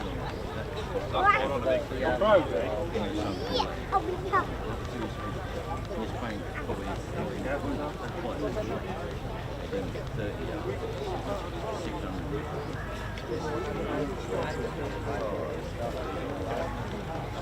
Well, they're moving off behind the line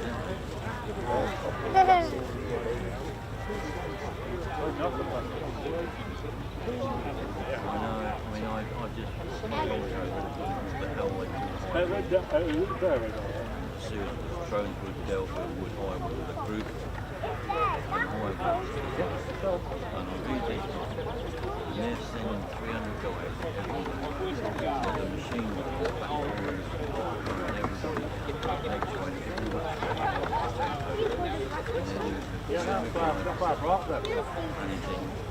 hello.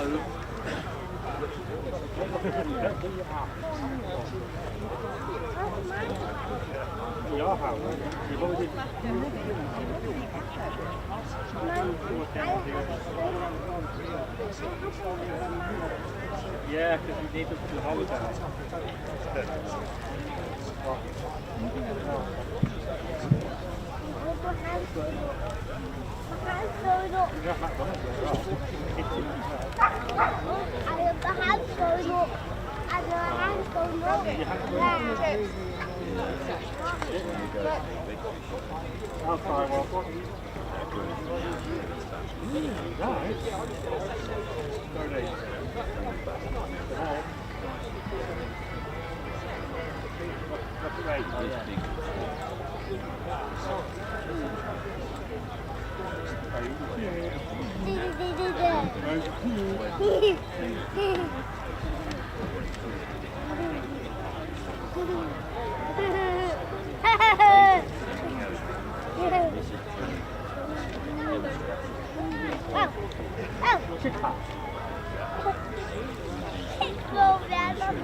I do play it for real. A hat!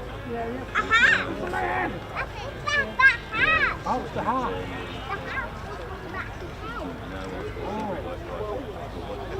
On my head?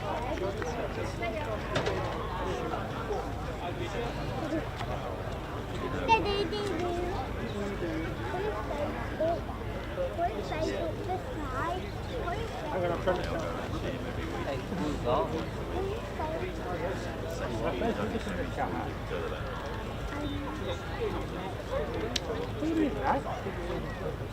You had to put behind for my hat. Maybe not. Yeah.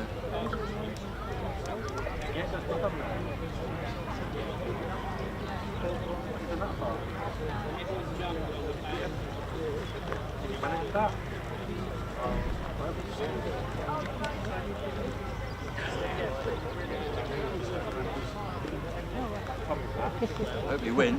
Enjoy the rest of your day anyways. Alright, nice.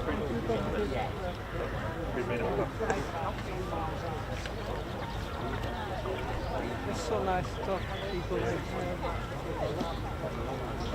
You doing it? How?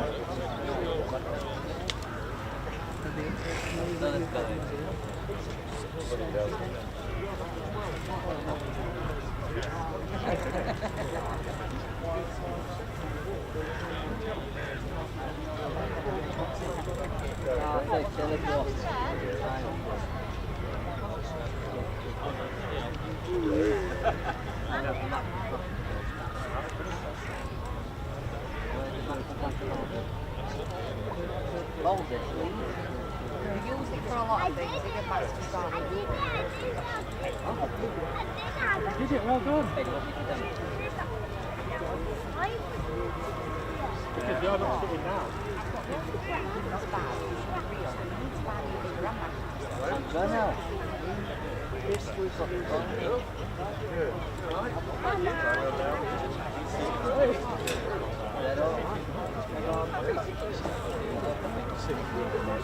Yeah. Well, I reckon it's the last one.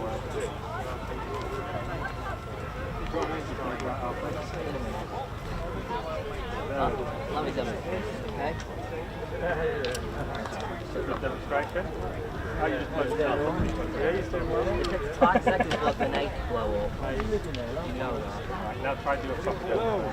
See you again. Okay, yeah. Yeah, so Riyadh finish, not Riyadh. I'll need a clear one now. Very sorry. Yeah, well, me and mate. You're going next week to the Midland? Midland? Not to Midland. No, we're doing Actually, it's back here.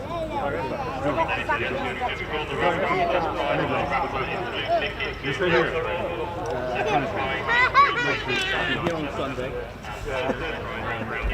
What is next Sunday? Not Sunday. Next Monday. You're supposed to hold on to the clips. Let's keep the stuff to yourself. You pilot this plane?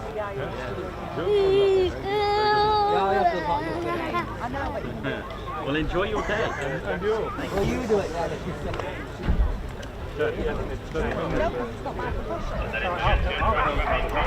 How we doing, ladies and gentlemen, teddy bears? I'm back. Right, welcome to the show. Ted Coningsby live here at Lincolnshire Aviation Heritage Centre, East Kirkby. A big shout out to Andrew Panton for allowing us to be here today to bring you this live and direct from East Kirkby.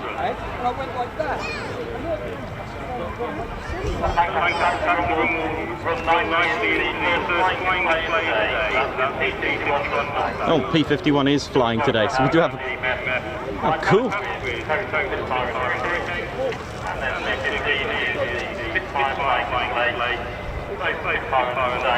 Wow. Cool. Looks like we've got a bit of flying coming up later today as well.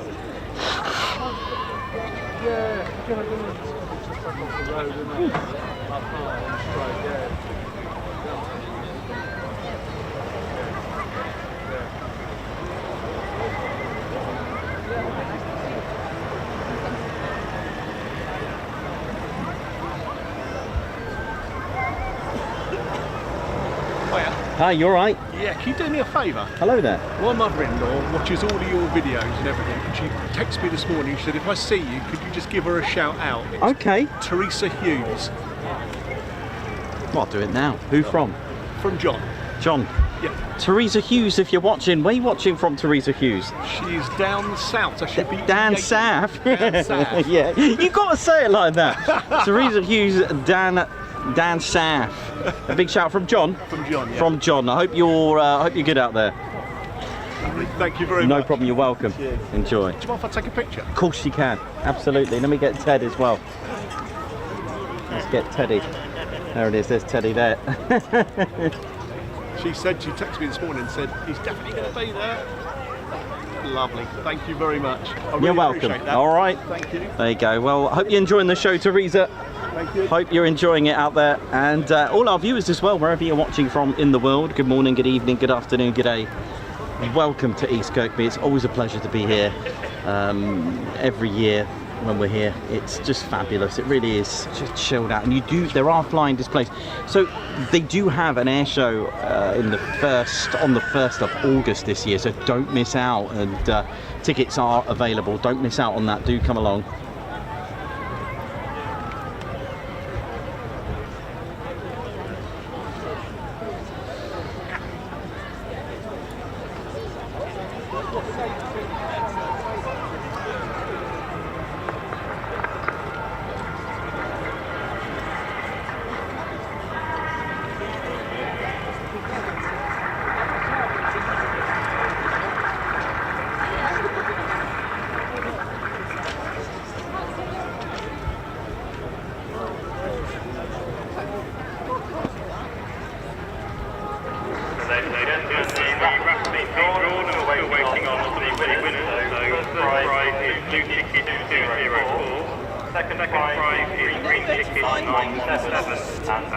You're right there? Nowhere to find him if he's lost. Oh, lovely.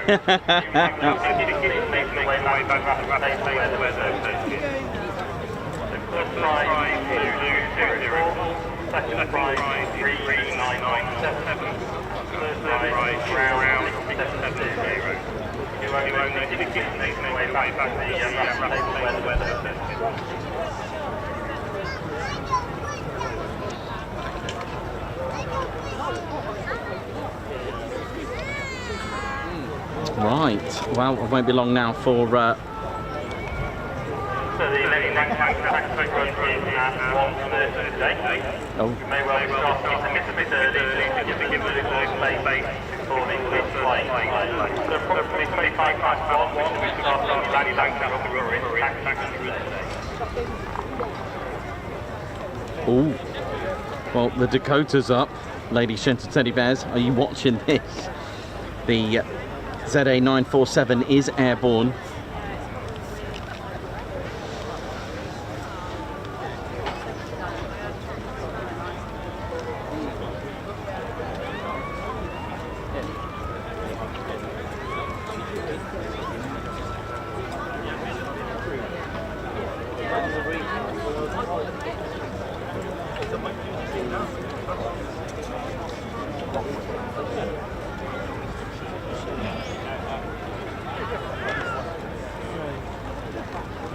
You've got a Mark 9 Spitfire here that's been put together. It's 70% genuine. Look at this, just right there. Distinctive features of Mark 9. The double rads underneath as well. It's got the oil cooler there. There's a few other bits of diesel, but I can't show you it from here, but never mind. There what is.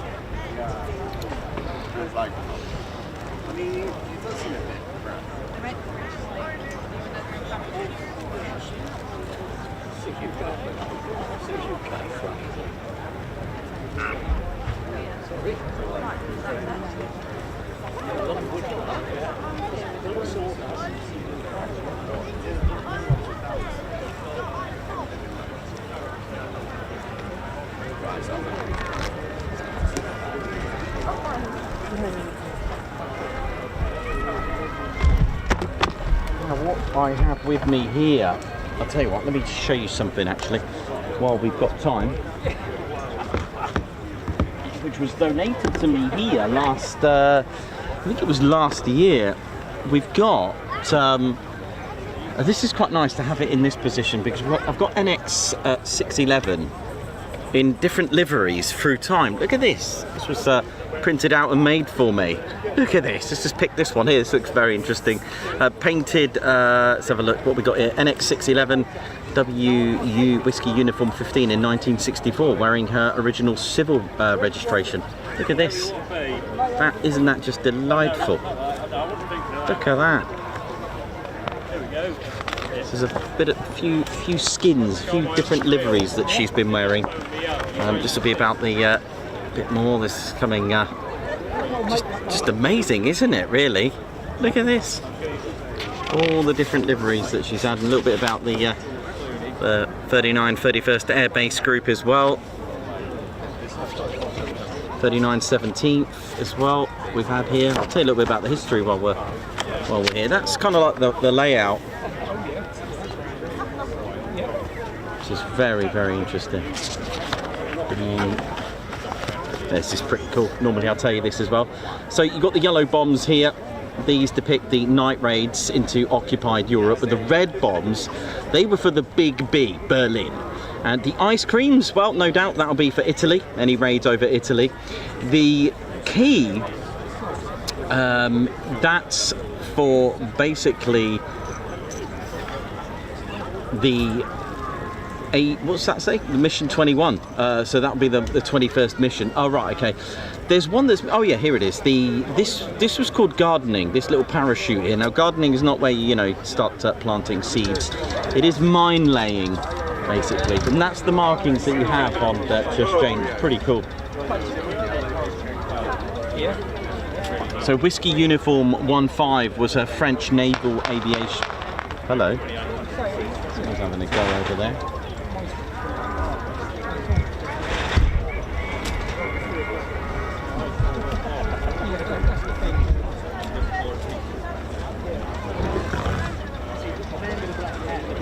So, thank you. Enjoy the rest of your day. Thank you. Take care.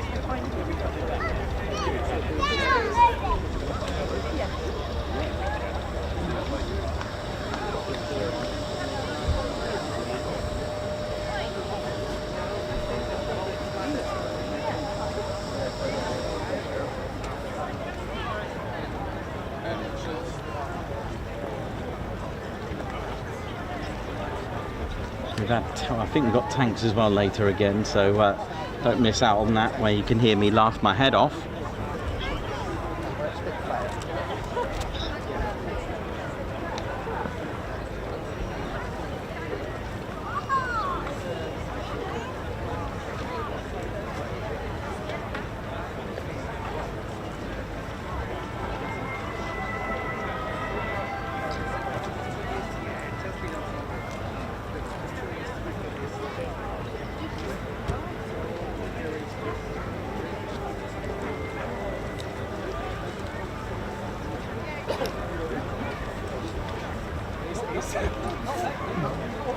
Well, it does get into my section. All right. Hey, how you doing? All right? Not too bad. Good. Yeah, very well, thanks. It's a bit warm today. It is a little bit warm, yeah. You keeping well? Yeah, very good, thank you. How about yourself? Yeah, not too bad. Good, that's good to hear. Good. Yep, all is good. Yeah, it's a lovely day. It's been great. Right. Disappearing too quickly. Yeah.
Where's the flag? Where is the flag? Oh, it's there. It's right there. Literally right there.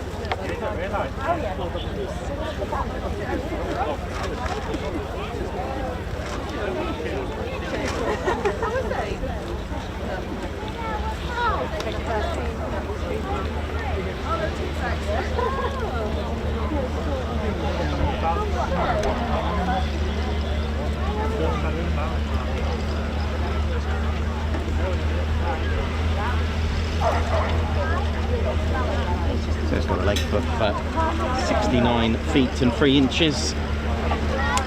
That's 21.11 meters compared to, let's say, the likes of the C-47, just so you appreciate how bigger it is. 63 feet and 9 inches the Dakota or the F-15E Strike Eagle. That's 19.43 meters.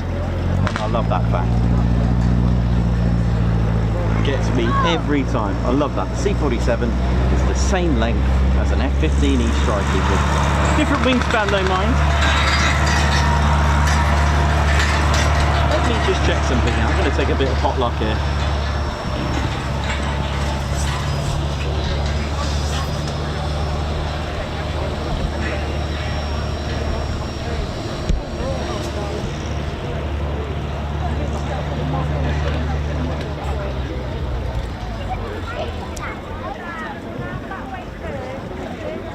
Guessing that's what they're shooting at.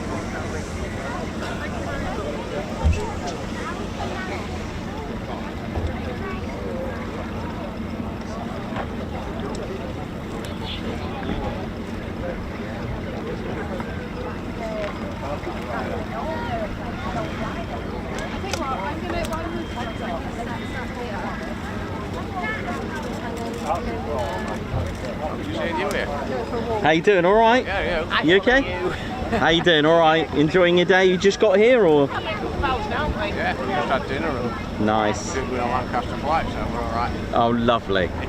Nice one. Thank you very much. That's good. That's good. It's for everyone, so I'm glad you enjoy. I do. Oh, that's good. Nice one. Well, I think I know stuff, but I'm telling You're you all right. Yeah, just make a word up and it just sounds great. So Well, it's good at work anyway. yeah, exactly. That's the way forward. All right, catch you soon.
Yeah, it's not too bad. Not too bad. The clouds are coming in a little bit now, cooling us down. So. I'm guessing you get to Coningsby a lot.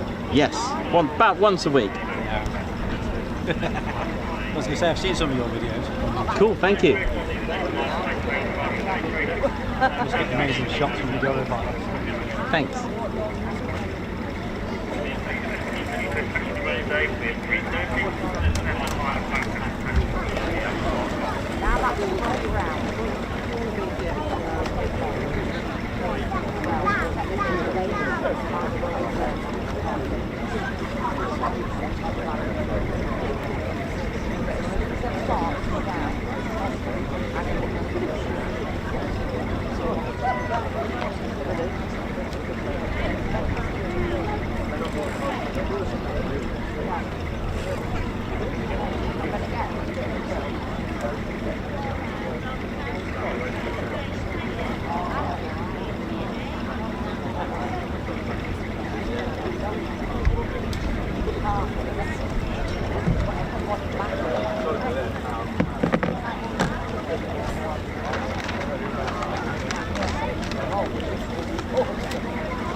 So, taxi run coming up, and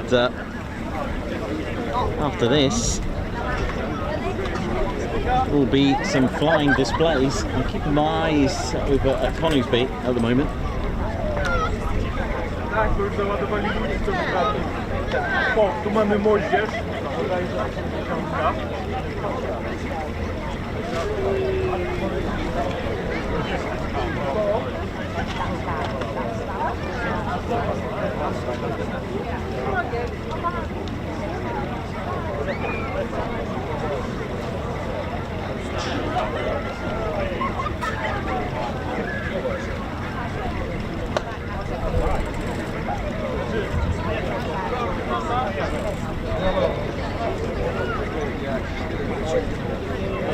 Ale to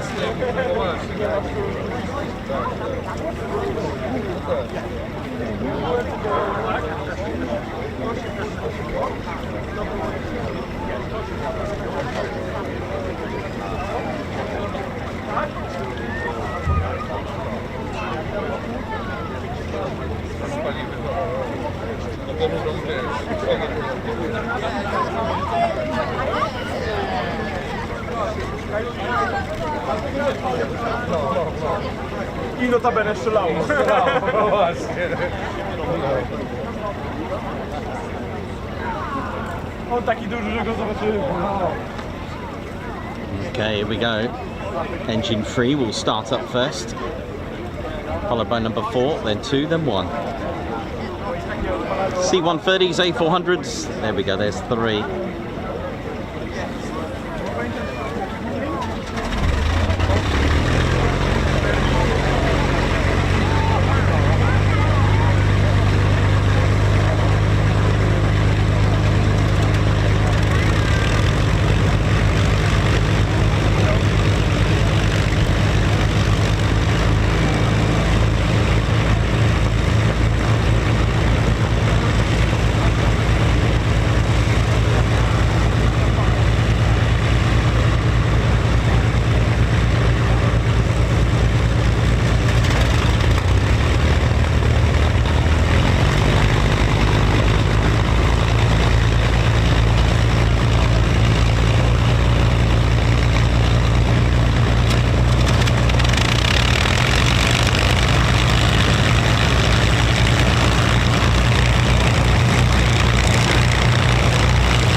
you know, when you see the crowd like that, it just makes you think, if you go back to 1943 to have the, or even 1945 in May, as Lancasters came back, having the loved ones and families welcoming their loved ones back.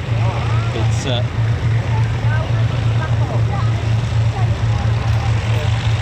certainly gives you goosebumps. If you've ever had a chance to have a go at a taxi ride on one of these, it's just unreal.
incredible quality sight.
Excellent stuff.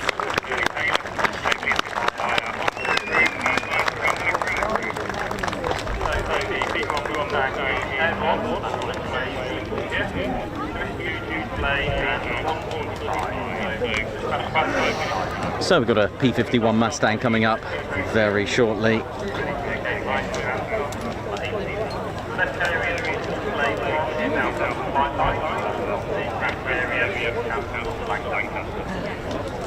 I think it's actually Jersey Jerk.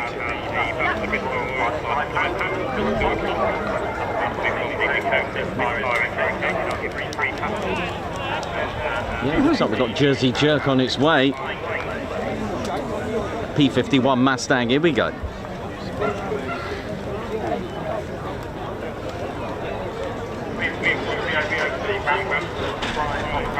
Oh, looking forward to this. Who's ready for P-51?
Right, just got my eyes in the skies. I don't think it's very far now. As soon as I got visual, I will turn it round onto another legendary World War II aircraft. It was indeed the P-51 Mustang.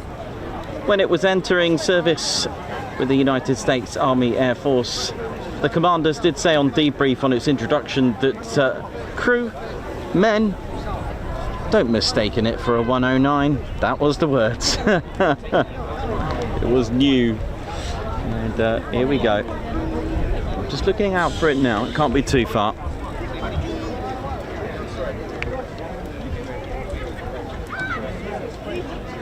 because I didn't think we would actually get it. What happens to take around 20?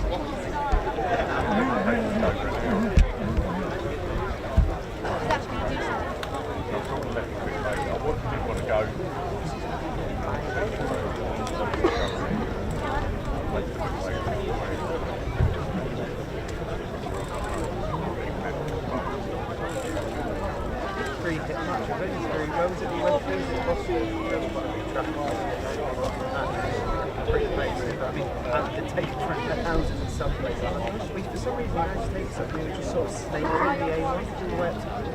What I'm doing with these? It's because. Oh, is it closed? No, it's just the on-time. Yeah,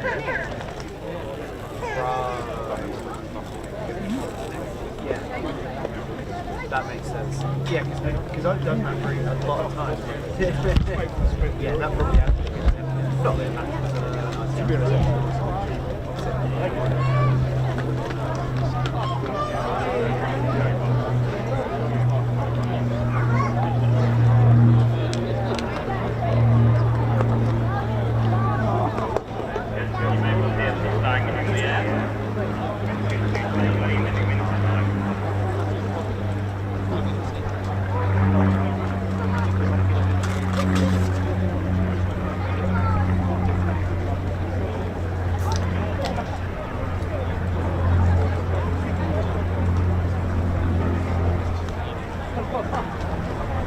It's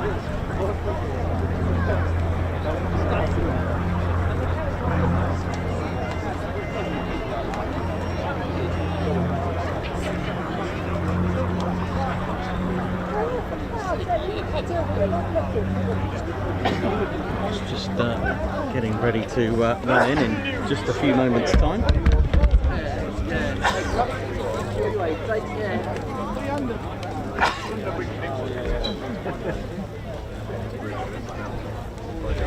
Good afternoon. Hey, how you doing, Wendy? All right? Good.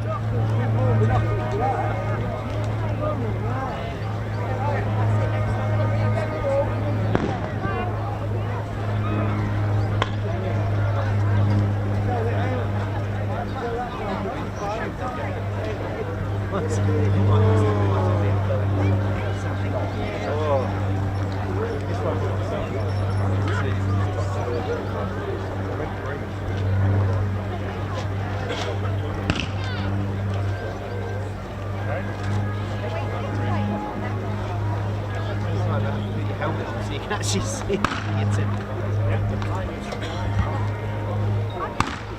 I think she's going to do another circuit, high and dry for a minute, just to leave that there for a sec, right in the sun at the second.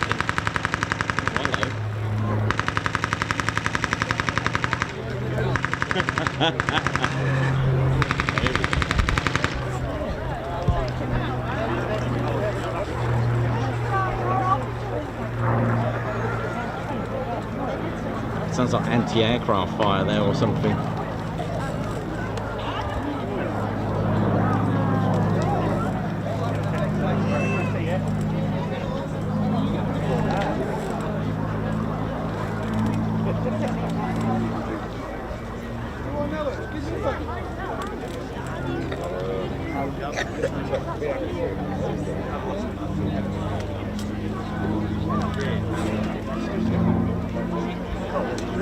God, this looks mean, doesn't it?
Well, that was very majestic.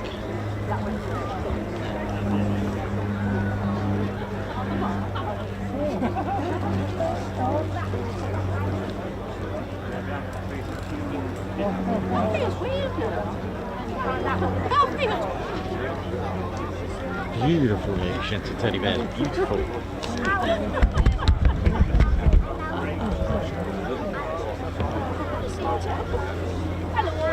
How you doing? All right.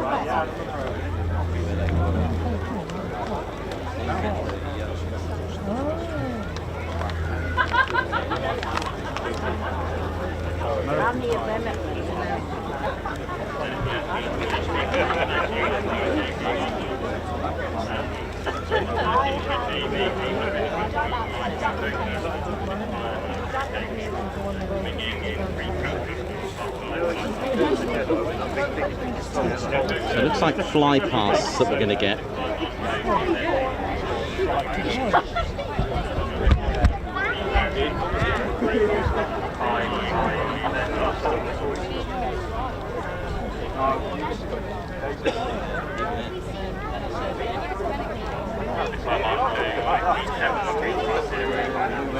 See ya!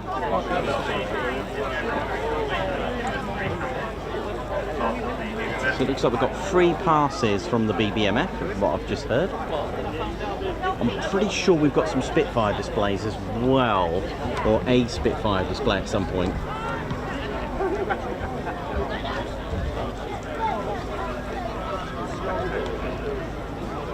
Well, at the moment I can hear Pratt & Whitney and some Merlins at the minute. Oh, here we go, here we go, here we go. Look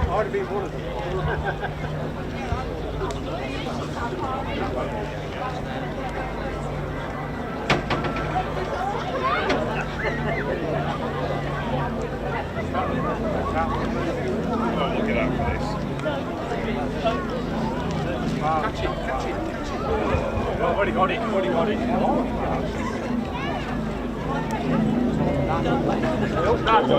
look at this.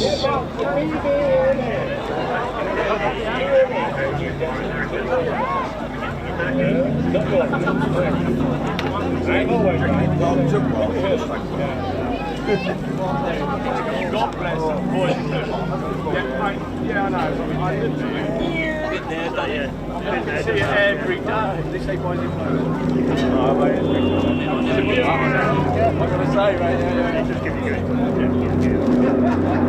Yeah.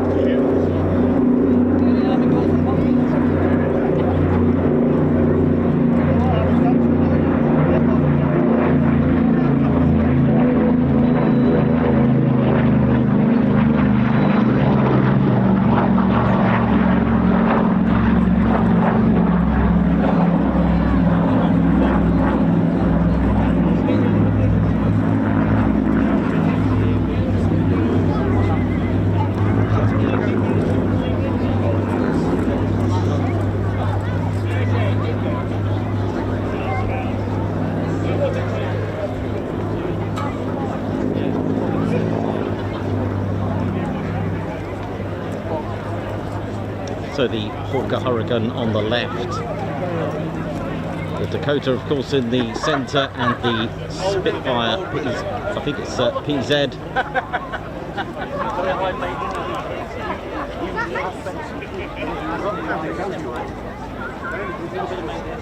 P7, sorry, I'm not talking about PZ. P7 350.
Sector 518, that's got it to Mr. White. At 2:15 we have a Spitfire flying display. There we go, ladies and gents, anyways, beautiful.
Oh, that was the BBMF giving us some wonderful passes together.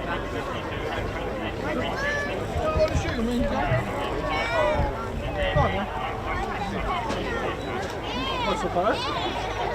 Sit down.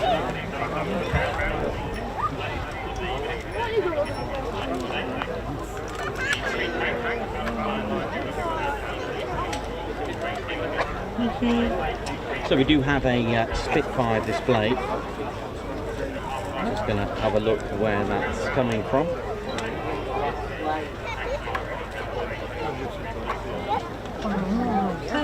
I'm just going to go and grab some water. Be right back.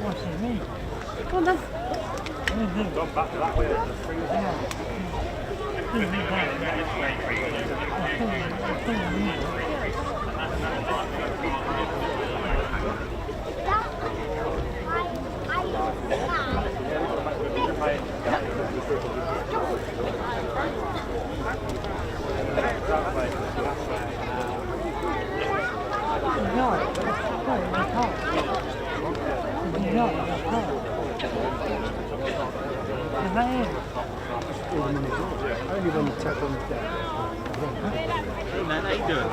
Yeah, you alright? You good? Good to see you, mate. Oh, right. No, you're okay.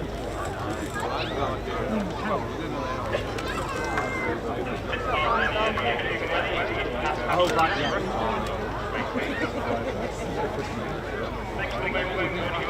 Yeah.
Looks real to me.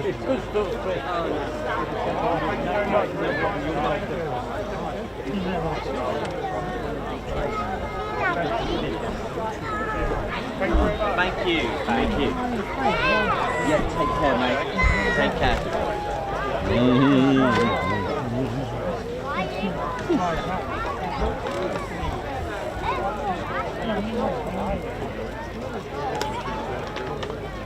Oh, I see it now.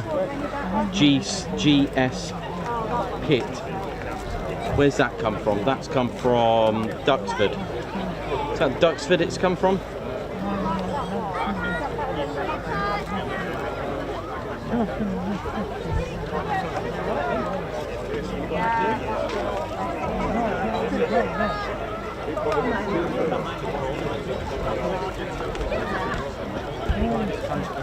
That's pretty cool, isn't it? Right, let's have a little look at the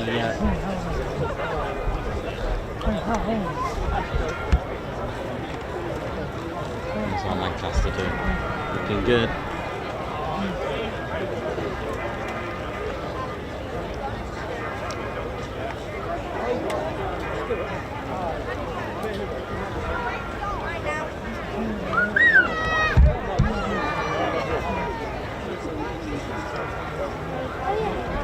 Ginger Bailey, how you doing? Bama fan, Alan Gates, fired up. Jakey H2000, how you doing, man? Davey, Margot, welcome to the show. Emma, Joshua Brown, hope we're all good and well. Aspen, what up? LEJ approach, Joshua Brown. Got Commander Snowy, oi oi to you, and Davil as well. El Toro, got Suzanne Tilsnut, Bernardus Jones, oi oi to you, and Ed 3242. Lots of you on there, thank you still. We got a Spitfire, looks like it's come from Duxford.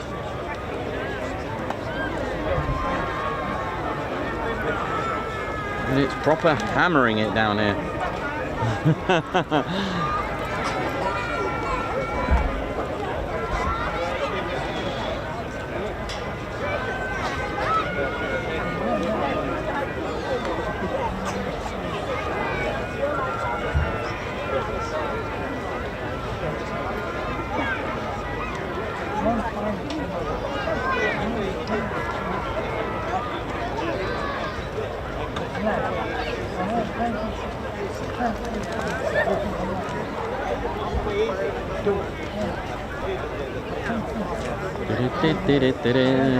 So I believe it's a Mark 14 that's coming now, so quite a powerful Griffin powered 65 engine, so Rolls-Royce Griffin 65.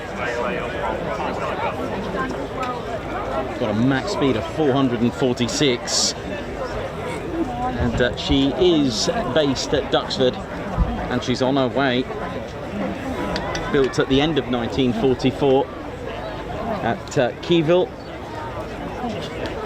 She was built as Spitfire MV268, stored by the RAF until early 45, and was sent to 33 maintenance unit at RAF Lynham, and then ended up in India as well.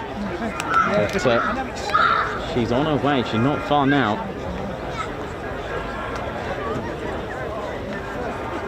Just to the south of Boston.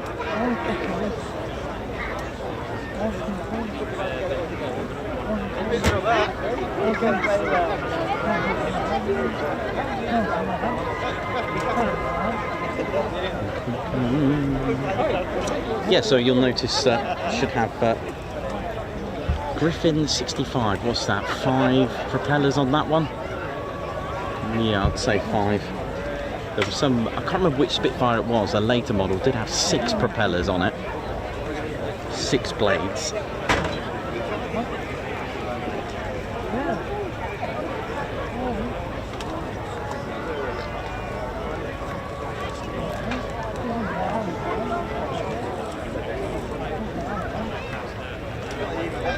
Oi, oi, you alright? How's it going? Yeah, good, thank you. Very well. Yeah, it's good cloud cover, but it's just nice. Perfect. Okay.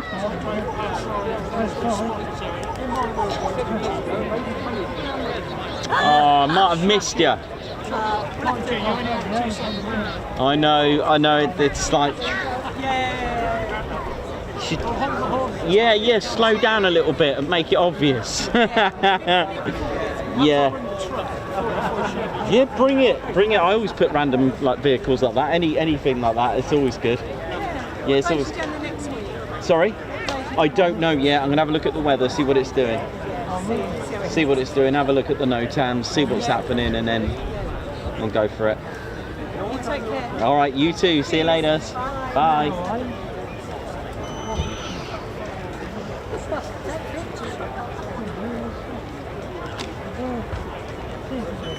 Right, so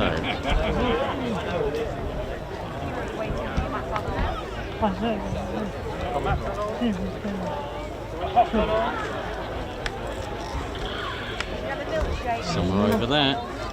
It's a bit of tracker of the day, isn't it, really?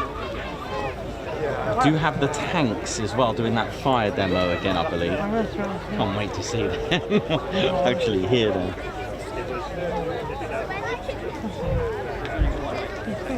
Well, I think it's coming from this side. It could always change as it gets closer.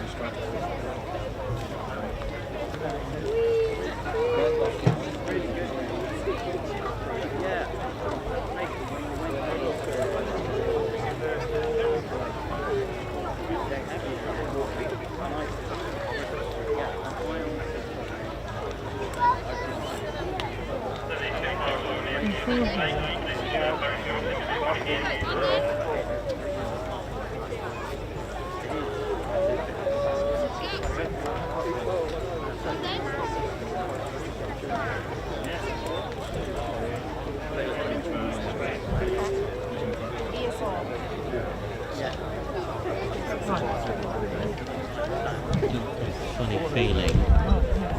It's probably going to come in low from over here, I reckon. Just a quick guess. I can hear it.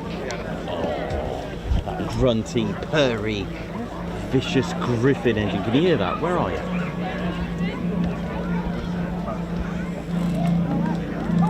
Listen to that.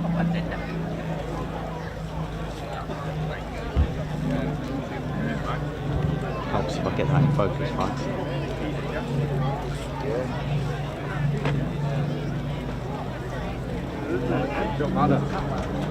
Oh my word, look at this.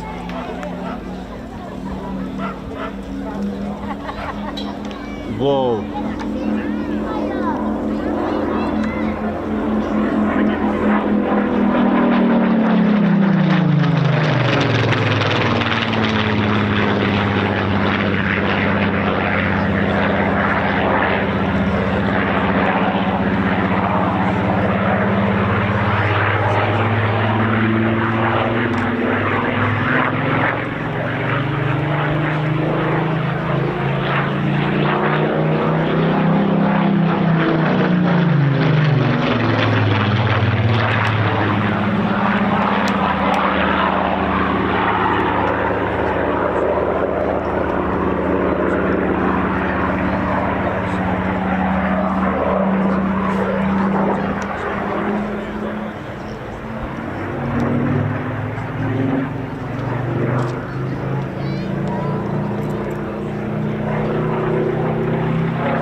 absolutely crystal display. Absolutely magical, with salmon and gold dust on that one, with a surf with a bit of Voss. That purring engine, goodness me, with the clipped wings giving it that roll rate. Sharper than a prawn cocktail crisp with extra vinegar and chili Tabasco.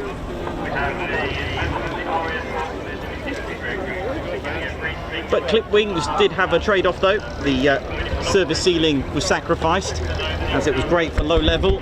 Obviously you are then trading off your climb, your lift. Anyway, back to this. What have we got now? Hey, take care, see you later. Take care, man, good to see you.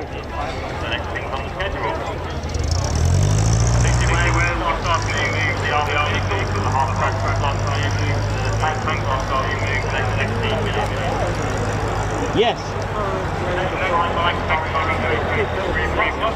It's about a good mile and a half away. Yeah. It's about a mile and a half away. It's amazing. Yeah, it's great though, isn't it? When you get something, yeah, you can't get enough of that. It's good, isn't it?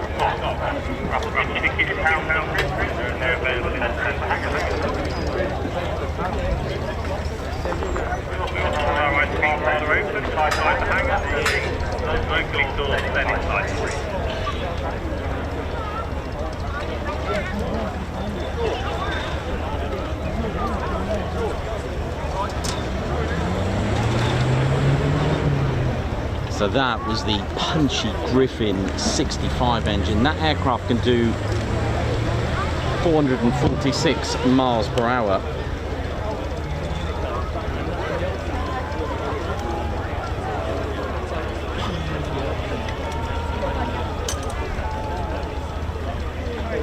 I mean, that Griffin 66 is a 36-litre beast. It's a V12. It's about it's 37 litre. I think it kicks in about 2,200 horsepower, which is absolutely amazing.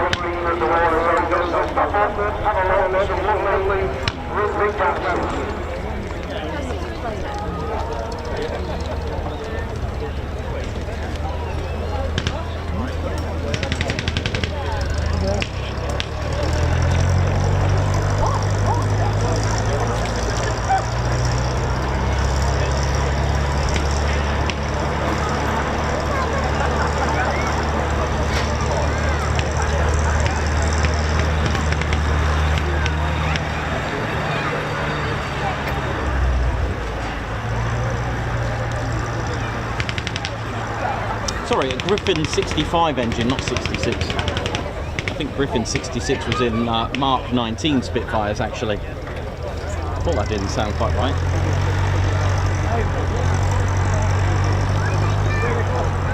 See you later, bye!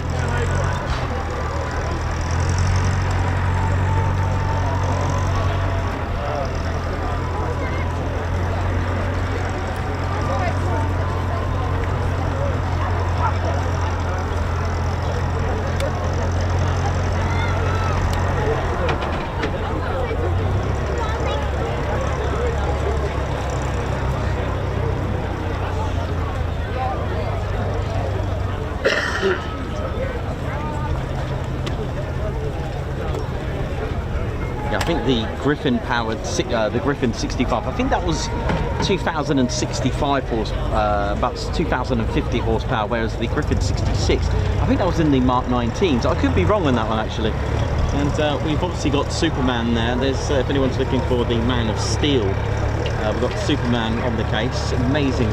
I guess it's kind of military in some ways. Hey Bernie, take care man. See you later mate. Sorry. How much fuel can it take?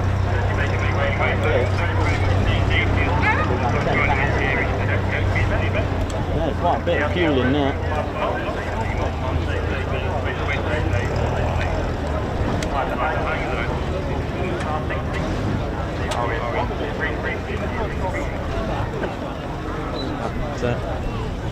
Yeah, it's not a bad guess, is it? What, 9,700 and something litres of fuel?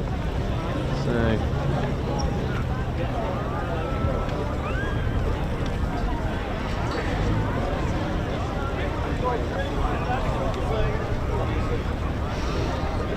So what, 15,530 pounds of fuel in a Lancaster, do you think?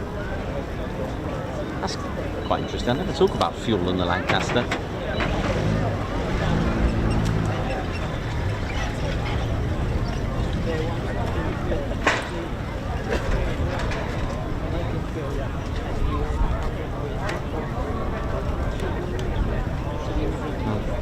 Yeah, there should be 3 self.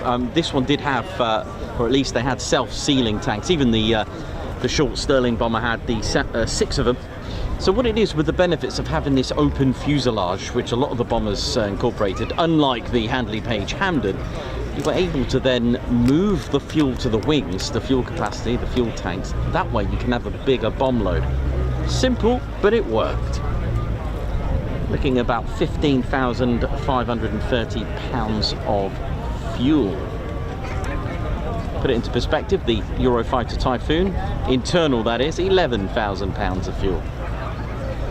Amazing, isn't it, when you compare that? But of course you can have 3 additional external drop tanks in the Typhoon.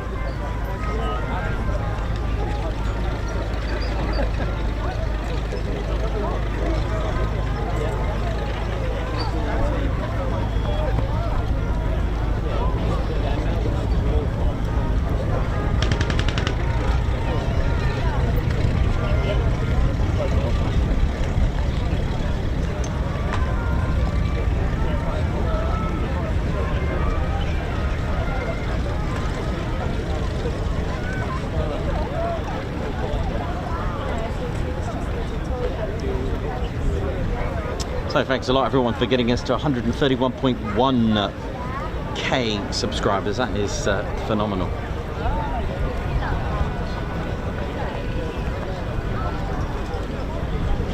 So the next item we've got, let me just check the details. I think we've got yeah, I think we've got the fire demo coming soon, so stay tuned for that one.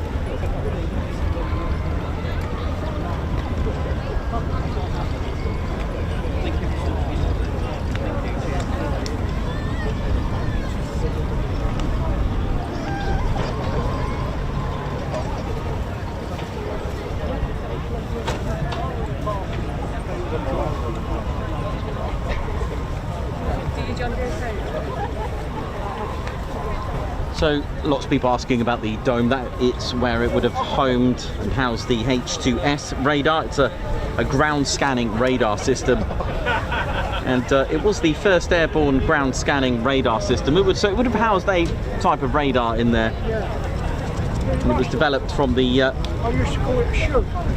developed for the Royal Air Force.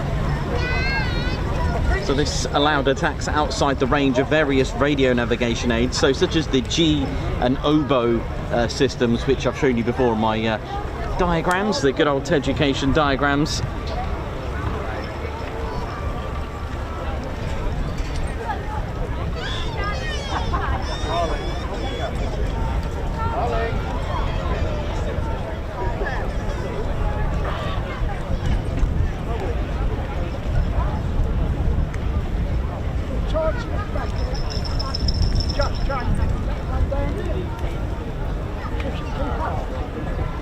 That's not your name, is it? Not mine, no. No, it's the channel's name. Right, sorry. You're right.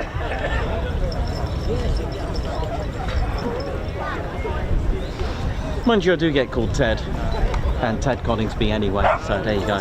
Might as well just change it to that, shouldn't I?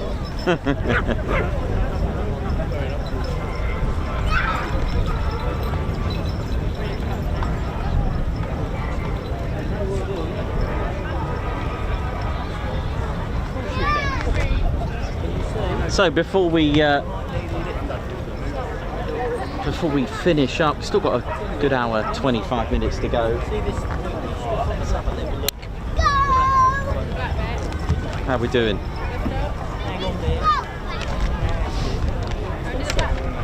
How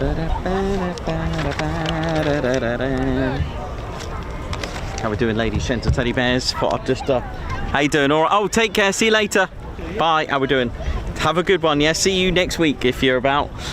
How we doing, ladies, gents, teddy bears? What a day! What an amazing day, and absolutely fantastic here at East Kirkby, home of Just Jane, Mosquito. We've also got sections of Hampden. I think there's is there a Percival here? Bits of it, but they've got an amazing museum. But there's so much to do here if you're coming on any of their events. Do check out linksaviation.co.uk. They've got a B-25 Mitchell, which is awaiting engines, maybe in the next couple of years. And once they do, that will fly, I know.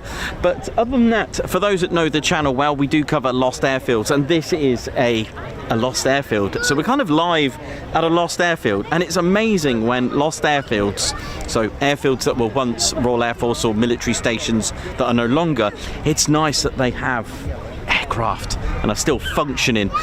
So this airfield was had a code EK. It doesn't have an ICAO code at the moment, don't know, but it does have 2 grass runways, one just over 6,000 feet. There are 2. It's in the bottom left of the screen. You've got runway 06 and 24 and runway 8 and 26, I think that's right.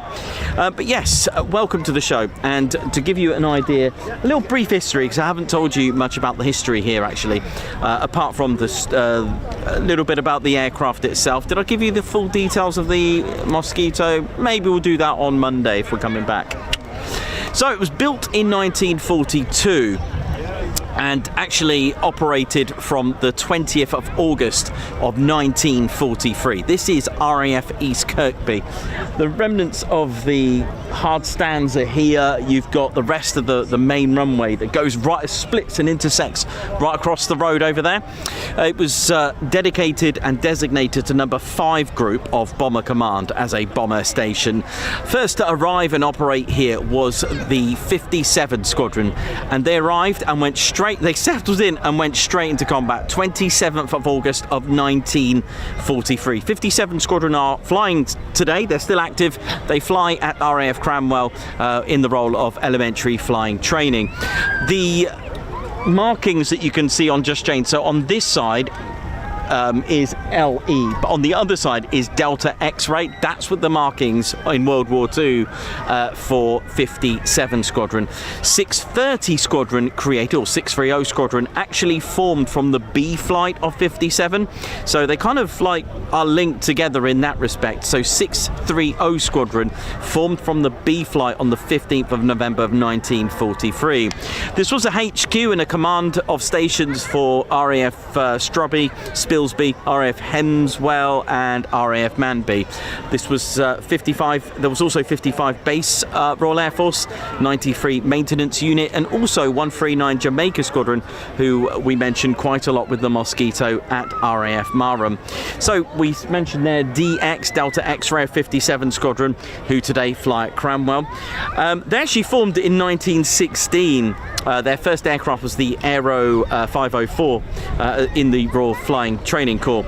So that's DX. 1943 here, they actually supplied the majority of the crew for 617 Squadron dambusters. So when Wing Commander Guy Gibson was chosen to go to Scampton and become the commander for Squadron X, as it was known at the time, forming the dambusters, it was indeed number 57 Squadron who was stationed there to supply the crew. So there's a bit of a link there with the dambusters. On the 27th of August 1943, settling in just for a short period of time, 57 Squadron went straight onto a raid on Nuremberg. They even took out the crew of 57. They took out one 109 and a Ju-88. World War II for 57 Squadron, they flew 5,151 mission operational sorties. They lost 172 aircraft. 129 of those were Lancasters. Now the markings there, LE, Lima Echo, that's the markings of 630 Squadron. As we mentioned, they formed from the B flight of 57 Squadron. They formed on the 15th of November 1943. They took part in many raids from here, including including the Battle of Berlin. They took part in Operation Exodus and before disbanding on the 18th of July 1945, and that was it. But in that short period of time, 630 Squadron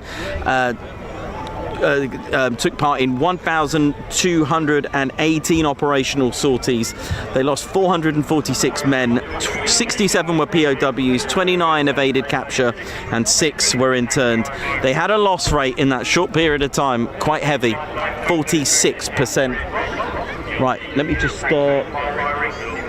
we got a fire demo coming up as well. Looks like the tanks are getting ready again. Oh yeah.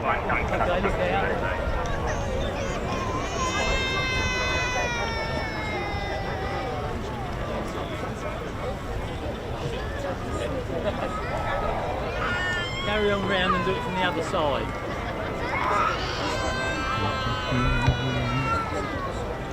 So yes, we also had a wing of the Royal Air Force 351. We also had the 39 31st Air Base group as well. The final mission, the final sortie, 25th of April 1945. There were 212 operational sorties were carried out during the war here. 121 Lancasters did not return. 29 aircraft were lost due to operational incidences and accidents. We also had 460 Squadron Royal Australian Air Force that arrived here from Binbrook. The squadron joined 57 for a transfer to the Far East to be part of the Tiger Force. In the 1950s, the airfield was also used by the United States Air Force for air rescue squadrons for 4 years. And the station has a nickname, Silk Sheen, which you may have heard of before here. But it was finally sold by the government in 1964. It does have agricultural use, and because Reggie's not here, I can only guess he's round the corner, because over there are chicken farms over there. Yes, that's right, there's lots of chuckins.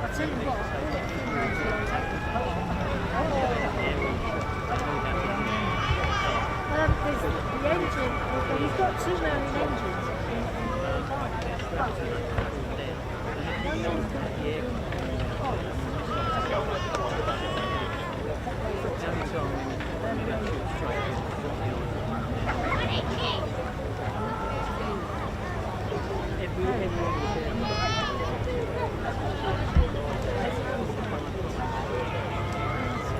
Right, I'm going to go and grab a water before we commence. Tanks look like they're getting ready, which is all good.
Here we go.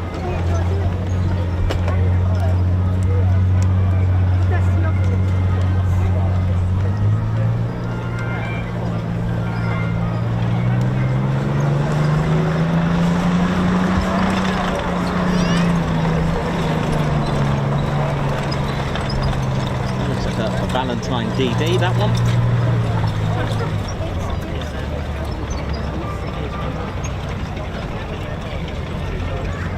Also got the M5 Stuart tank as well. So I'm learning, I'm getting there. I don't know anything about them, I don't know any specs, but at least I can tell you what they are.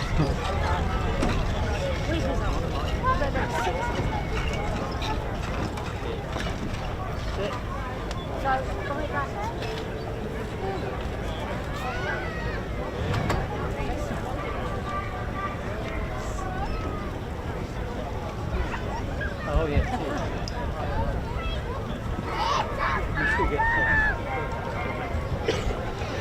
So thanks again for those that have joined us today, and hit the like button and subscribe to the one and only Ted Coningsby channel. Thank you so much.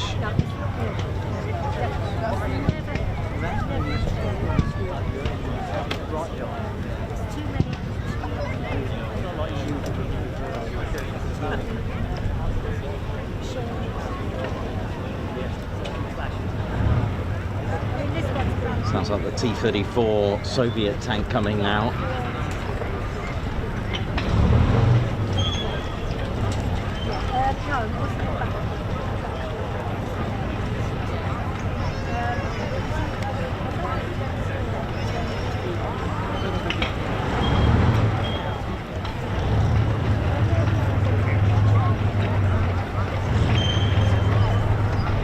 Here comes the T-34 with squeaky, I love that. I'm gonna laugh my head off, aren't I? I know, here we go. What a mixture.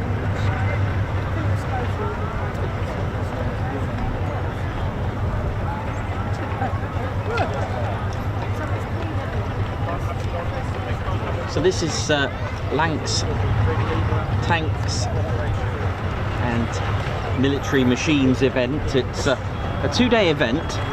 Today and Monday, so we will be back. All being well, that is.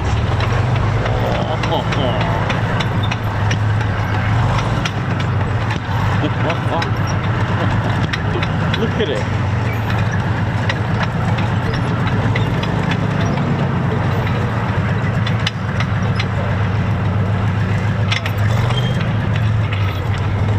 Right, it's going to get very loud, so I'll do what I did last time. I'll do a couple of shots from here, and then I'll see if I can get some stuff blowing up, some flames and explosions, which is, yeah, we want. That's what we want, really. Things exploding in a controlled manner.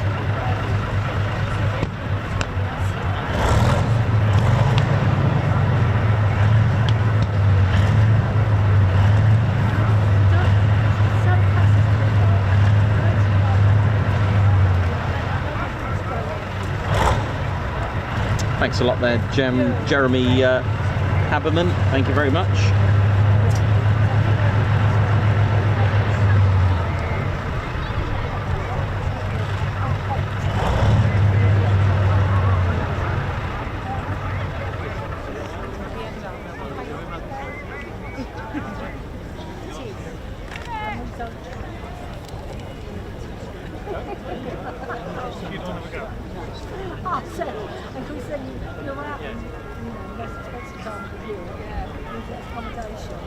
Chris White, how you doing? Hope you're good.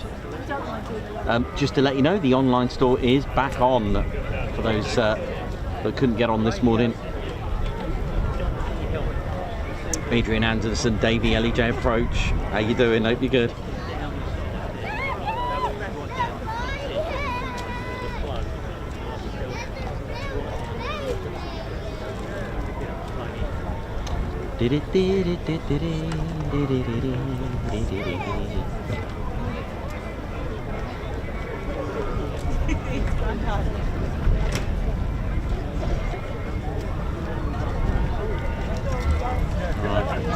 So it will get very loud, and yes, I will be laughing my head off, so do enjoy.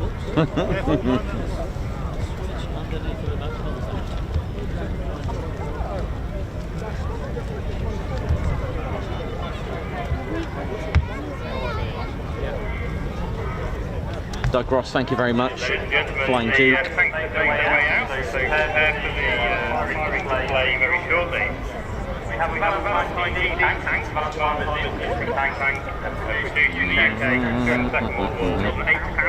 Doug Ross, how you doing? Hope you're good. Welcome to the show. If you've been on the show from the get-go, thank you very much for staying tuned with us. It's all good fun.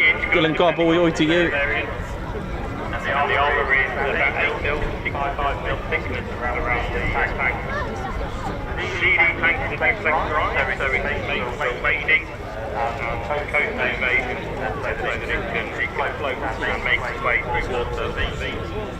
largest tank we have here is the T-34, that's also the lead tank 436, 76.2mm, 3-inch guns, and there were 18,000 of those produced by the Russians, and 26.5 weight. The M5A1 tank, weighs 15 tons, and crew 4, and the gun is 7mm gun. Donnie Edwards, how you doing, man? No, not tomorrow, mate. Not tomorrow, buddy. Tomorrow, rest day. Gonna need a rest, I think. It's been a good week. If you think about the start of the week, we were filming B1s and B52s, and now I mean, can you imagine that? And think of the age gap between the Lancaster and the B52. Not a lot in it, and yet we were filming B1s as well, and now tanks, and a Lancaster and a Mosquito, P51, Dakota, Hurricane, Spitfires, Typhoons, and RV7. Actually, we've had quite a good mix this week, haven't we? Think about all the planes that we've seen this week. Think about all the aircraft that we've seen. Even a 747, a C-130 as well. What else did we get? Did we get anything else? C-130 definitely. Oh gosh, here we go.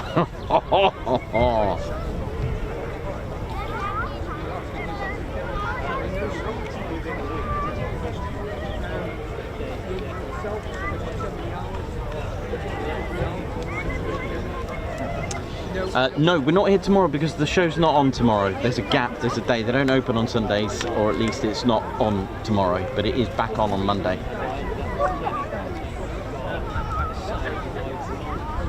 Alan Gates, hope you're enjoying it. So things are about to get very loud.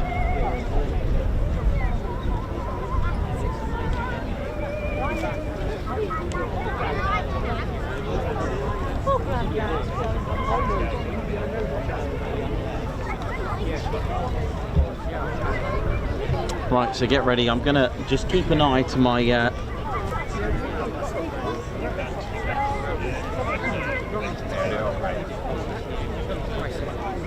And by here, darling.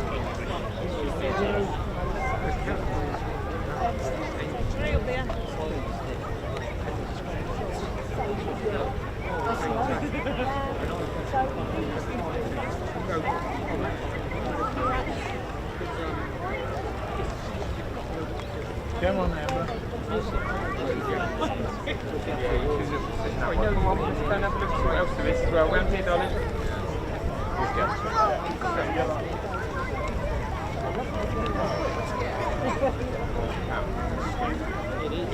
Yeah.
Right, get ready.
Oh, he does it, yeah.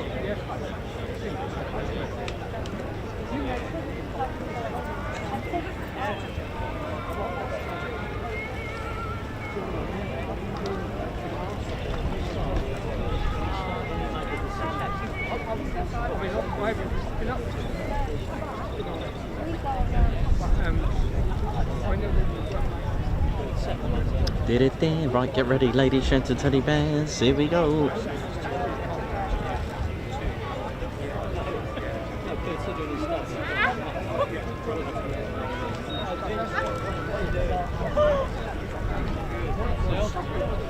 A year ago, it was the last scene we did. Yeah, that's right. Come round a bit quick, isn't it?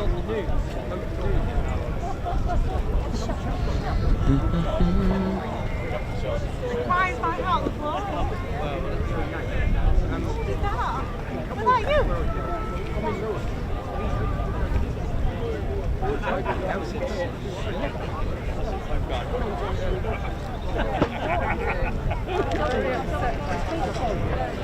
Oh no! I got a good price for it. Really? Yeah. I've got on my sheet.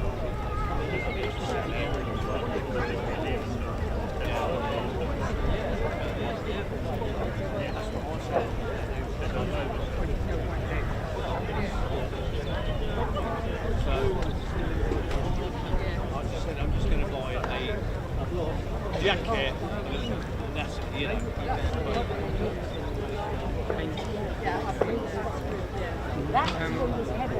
I need to lose a stone. I weigh 13 stone, just over, and I want to be there. But I've just retired from work.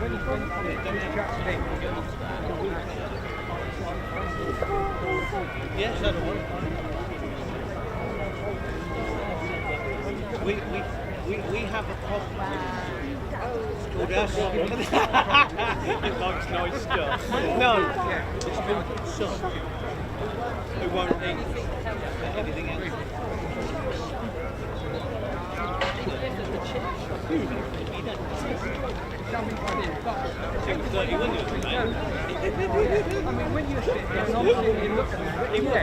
So I hope we're all good and ready for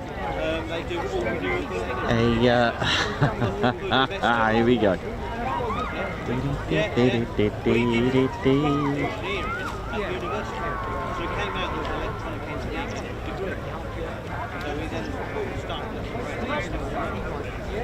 Yeah, good words there. Thank you very much, Joshua Brown, who's put thanks for the organisation to let Nikos and Ted stream here today. Yeah, absolutely big shout out to Andrew Panton and the crew here at Lincolnshire Aviation Heritage Centre. Thank you so much for allowing us to do that. We hope to be back on Monday as well. Yeah, there's singing, there's lots of stuff going on in the hangars.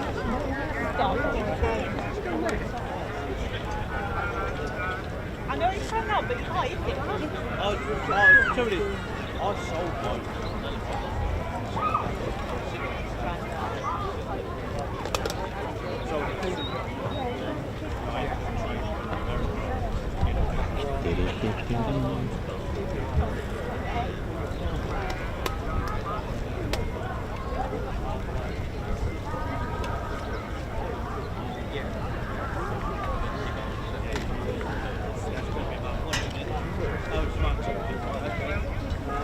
I had heard someone else say it.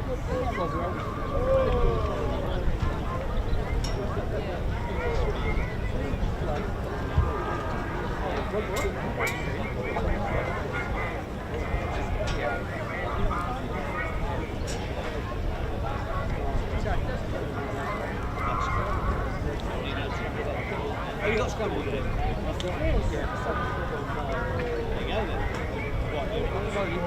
When you hear that, Oh no, here come the cavalry as well, look.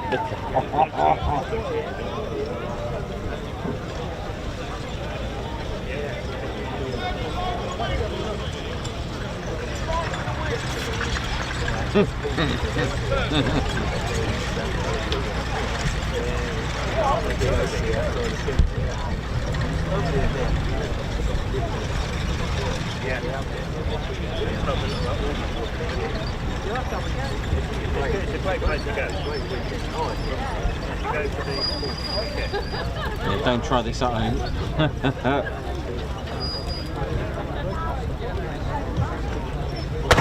Gosh.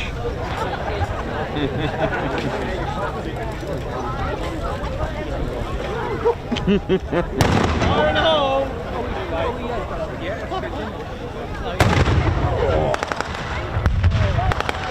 Yes, look at this.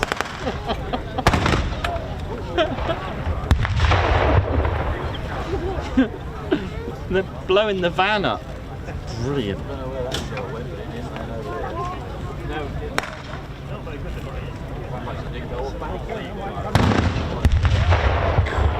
Yes. Good one.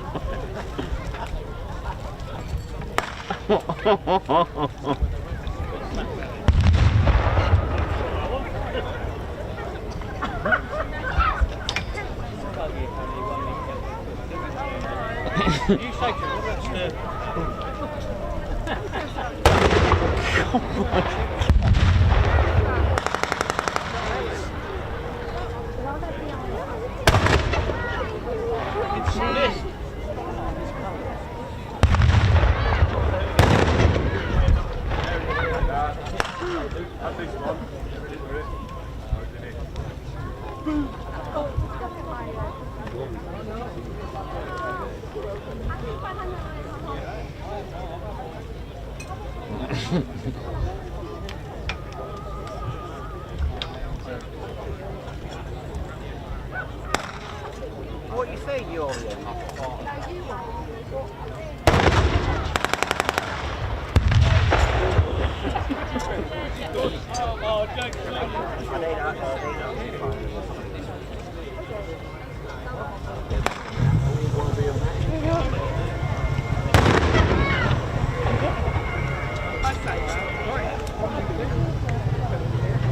So you don't have them long then?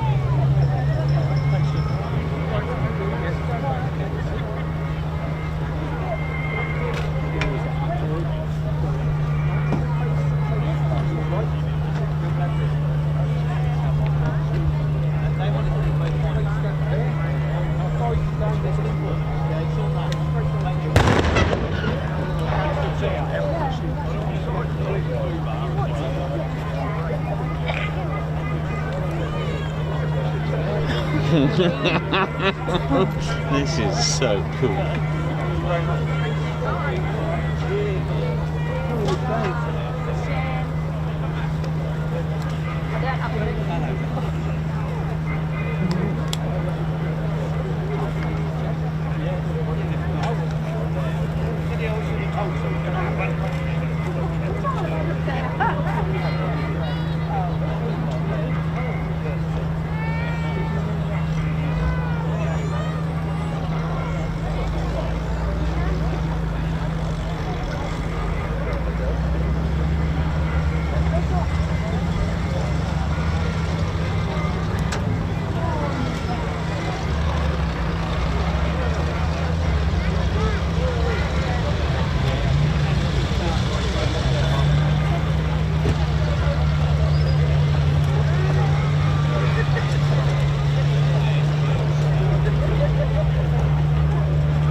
Well, that was pretty cool, wasn't it?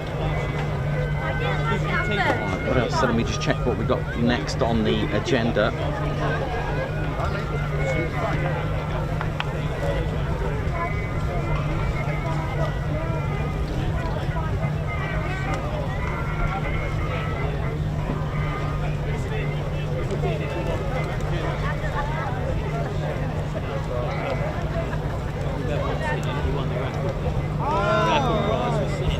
this lot going now?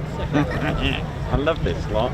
I want to ride in one of these. This looks fun. I need to have a go in one of these, man. Seriously. Yeah.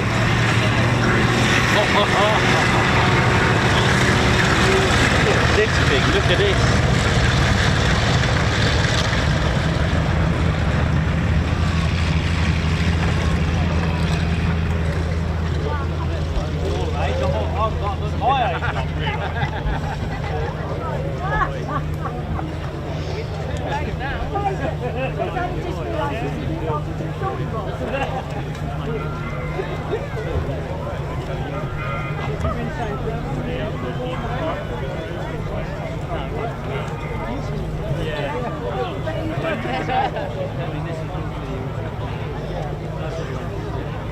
So firepower demo, Vera Lynn, got Queen Mary Airfield Tour, Mosquito taxi run at 15:30, and the Lancaster taxi run at 1600. So for us, what we can see will be the Mosquito taxi run at 15:30, and then the Lancaster. There we go.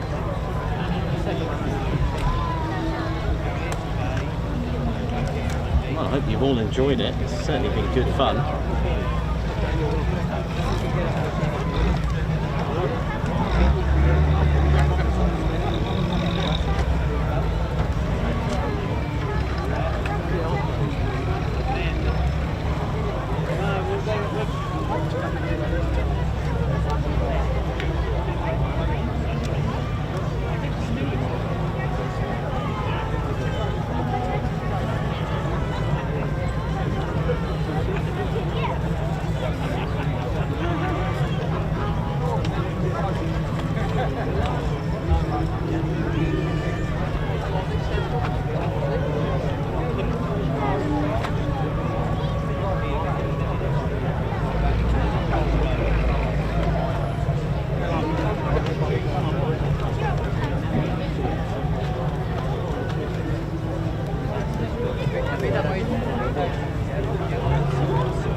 I'm just going to go and grab some water really quickly.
Afternoon. Hey, how you doing? Love that t-shirt. I tell you what, these shirts are mega quality. They are good. Hi, yeah, you alright? How you doing? Hello. This daughter, she goes up and down and gives you a little wave at the end, but she's a bit hot. She's a dog.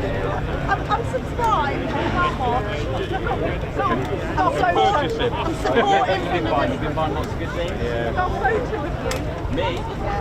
Oh, it's quite funny. It's really funny when we It looks walked like you in. stood on the top of Stood that. on the Spitfire. When we walked in, we were like on top of the Spitfire. She says, Ted's on Spitfire. Yes, the new machine.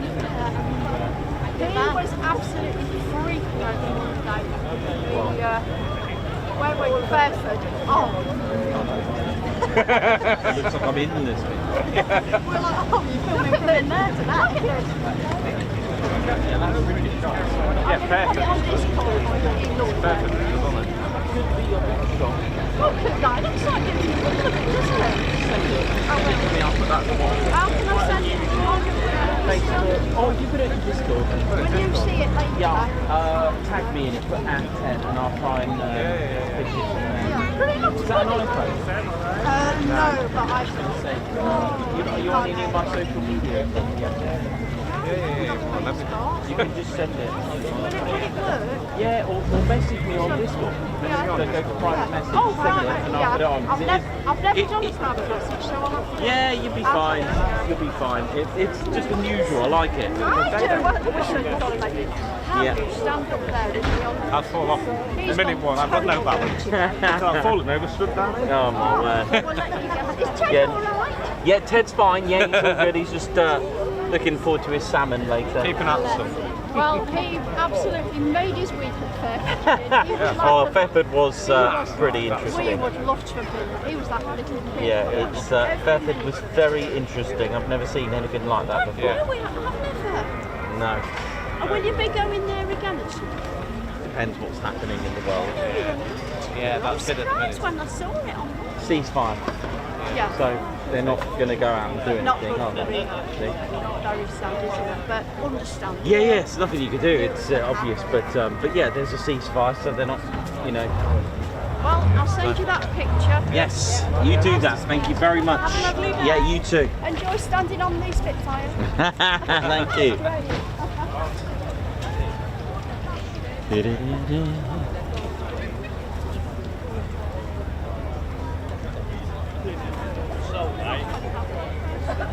I'm going to say something.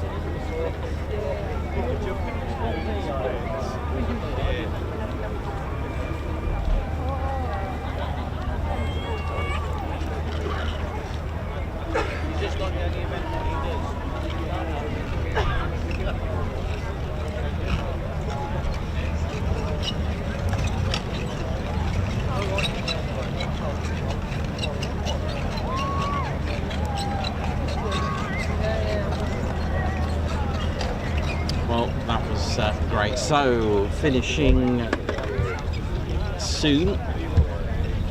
Sorry, completely the wrong word. Starting next will be the Mosquito taxi run. And finishing the show will be the Lancaster taxi run.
So the Mosquito doesn't actually have an APU, for those wondering if this is a generator of some description. It's actually a trolley accumulator, and I believe they used to call it the trolley ACK, and it's a mobile battery cart used on the likes of the Mosquito, and it was to supply heavy electrical loads.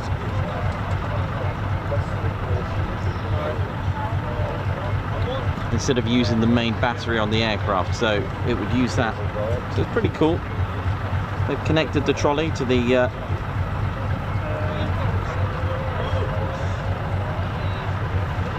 there you go, pretty cool. So that will start the first Merlin engine, which is usually on the starboard.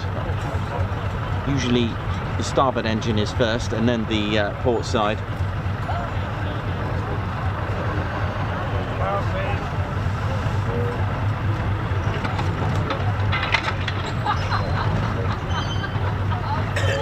So yeah, it's called the trolley ACK, the trolley ACC.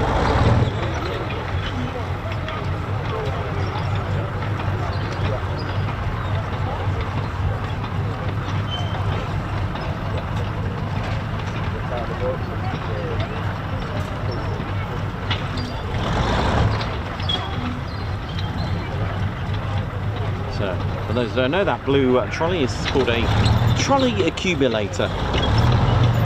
They are seen in different types and forms, and I have, if I remember correctly, a type of a bank of lead or acid batteries contained in the covered box that you can just about see there. They do produce 12 volts.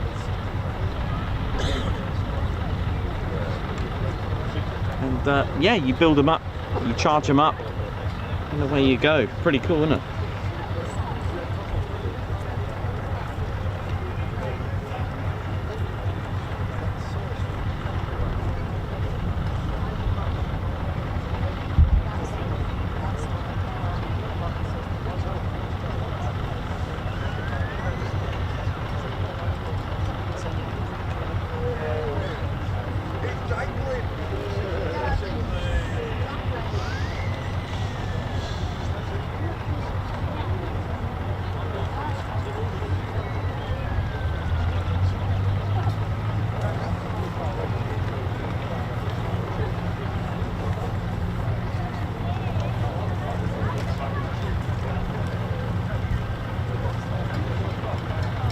And just quickly to thank all the crew and volunteers here at Lincolnshire Aviation Heritage Centre. Oh, I was wrong. Port side starts first. Okay, the port side is starting first, not the starboard.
divisions also had some secret units, including the carpetbaggers, but a group, the 25th Bomb Group, operated the de Havilland Mosquitoes, and prominent red tails that were painted on them, which I showed you earlier on the stream today.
You are the split image of I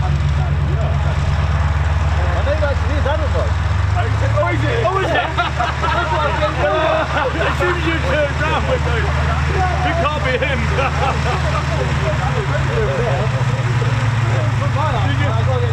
You just walk past.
Another woman. That's what we're going to be doing. We're going all over the place. We've got a week up here, so we're going to be going everywhere doing stuff. Oh yeah, that's nice. And in a day. Yeah. In a day. She can look hot. She can look this.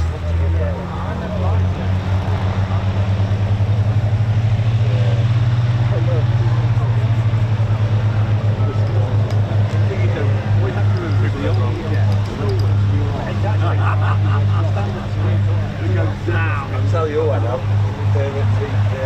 reads weather app calendar. One day, it all over the place.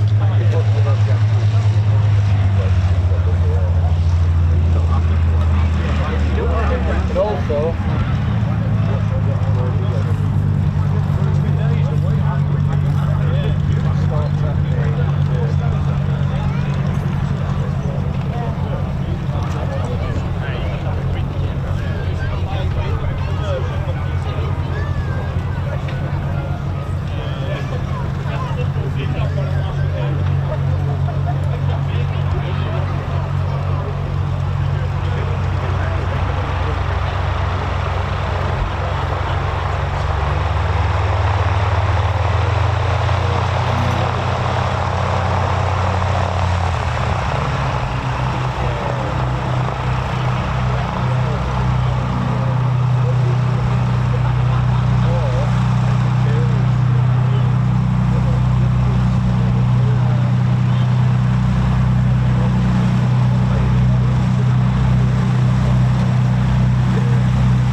Nice one.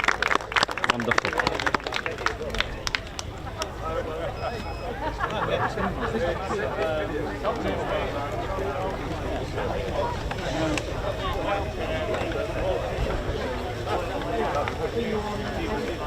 So I'll just show you this. The 25th Bomb Group were also operating the de Havilland Mosquito. Absolutely amazing at RAF Watton. And they were the Red Tails. Look at that, in a reconnaissance role with that bright red tail with the R. That's right, United States Army Air Force of the 8th Air Force. We're using these as well. Absolutely amazing. So there were 2 squadrons that were operating the Mosquito. There was quite a few secret squadrons and units that I found in my time of research of the 8th Air Force. I have divided them into their 3 divisions of the 8th Air Force, and there was a few units and groups and squadrons that actually did not fall under any of the 3 divisions. They actually had their own, and one of them as well that I find, there was also a Pathfinder force of the 8th Air Force as well. But I'll give you that when we get to Mildenhall or Lakenheath.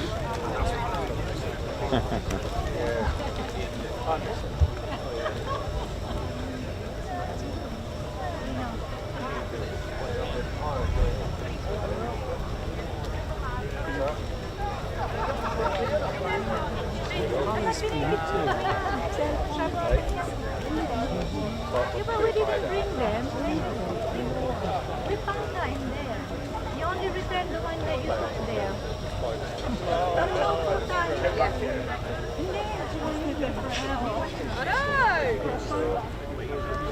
I can see it.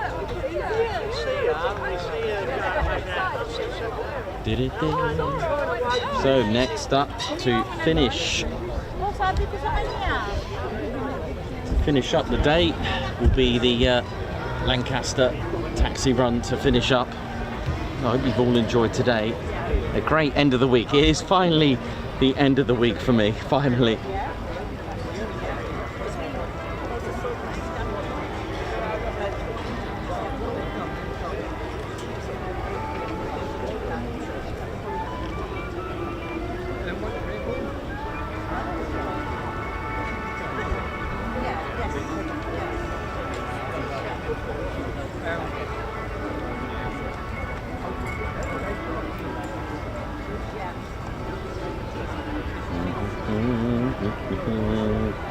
Thanks as well to those who have donated using the link to Just Jane. So thank you very much for those. Give us a shout if you're on the chats now and you've donated. Thank you very much. There's no way for us to keep a track on that, unfortunately, because it goes directly to Lincolnshire Aviation Heritage Centre. There's Ted, look at him. He loves this music. He's a bit of a smooth bear, Ted. You know, you should see him with his missus. Yeah, look at him with the smooth moves there. Bernie Haggard, thanks a lot and good to see you today. 20 months membership. Good to see you today. Same again Monday. Bring Claire out for the day. She is coming actually. Claire Bear will be joining us. Zog D, high five. Welcome to the Ted Coningsby Squadron. Guards march to you. Doug Ross, thanks a lot for the super. The Greenall family, high five. Thanks a lot for joining the Ted Coningsby Squadron. Ali Leyland, thank you very much for the super. Ginger Bailey as well, Guards march to you. Thanks a lot for the super. Living the dream. Mark Joyce, how you doing, man? Thanks a lot for the super. Great live stream today, and Just Jane looks superb. Got a couple of days off work end of next week, so may catch up with you at some point. Ah, yeah. Love it. Living the dream. Thanks a lot for your 35 months membership. Guards march to you. Oi, oi, Ted. Keep living the dream. You know it is. Jay Borton, thank you very much. Guards march to you. What a fantastic week of content. Thank you, Ted, Nichols and crew. Thank you as well. So we're going to finish the show with a Lancaster taxi run, which should be commencing in probably in the next 15 minutes or so. Big shout out to Terry in his Mark 9 Spitfire. Absolutely beautiful. He's built it himself. And do come and have a look at Terry there. Look at these. Hello.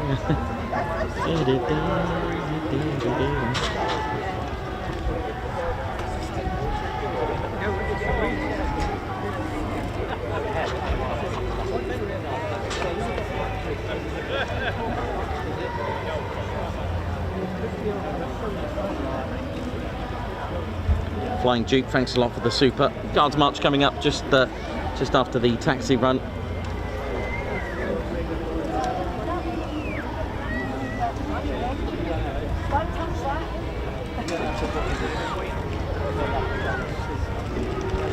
Yeah, the TED shop is back, by the way. It's back online. We had a bit of a, I don't know, the server went down for the company, I think. Not for just me, for those using the...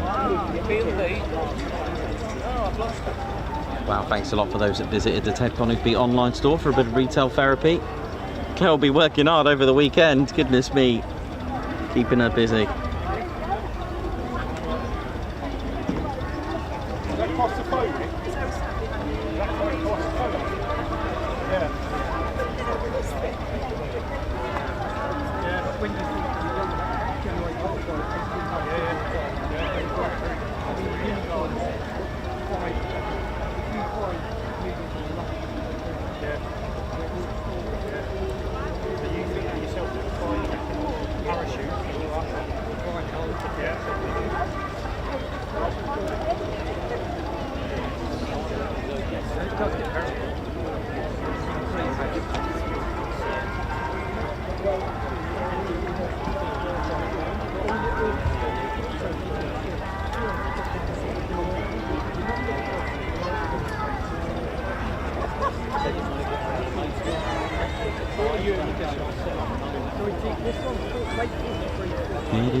Alright, let's go and grab a water quickly.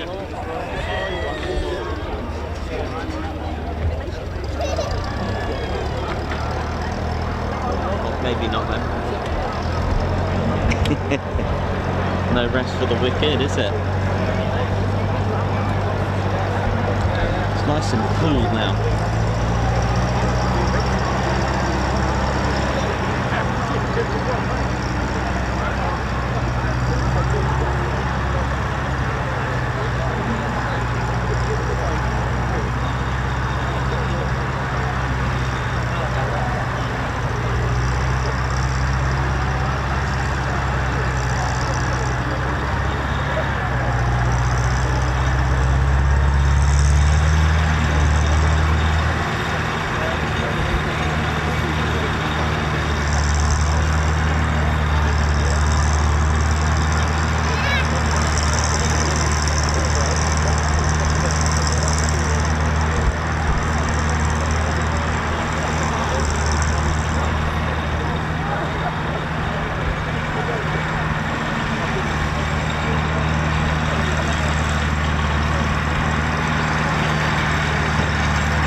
So here we go, ladies and city bears. I never got to show you the Halifax model that I've got to show you, because they are, you know, if you're not too sure from a distance, they can look very, very similar. However, they are indeed very, very different.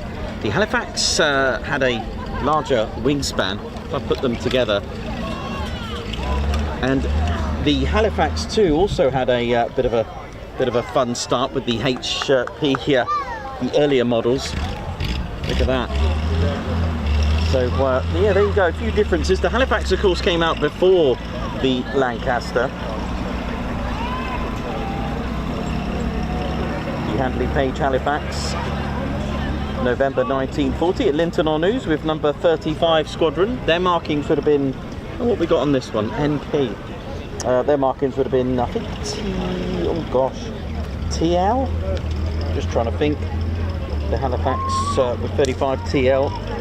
But yeah, very different. The earlier marks of the Halifax had a few problems. They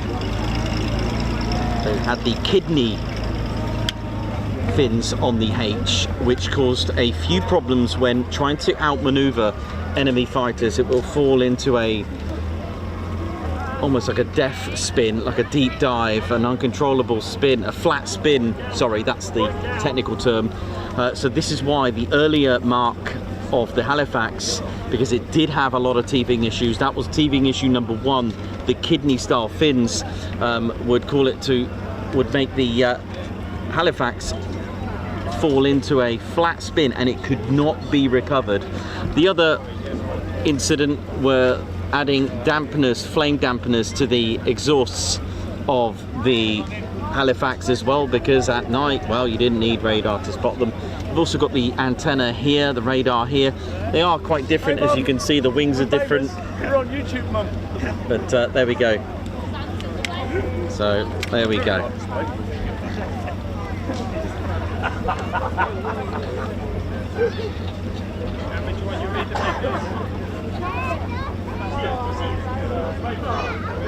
I could just bring it round if you want. I could just turn it round.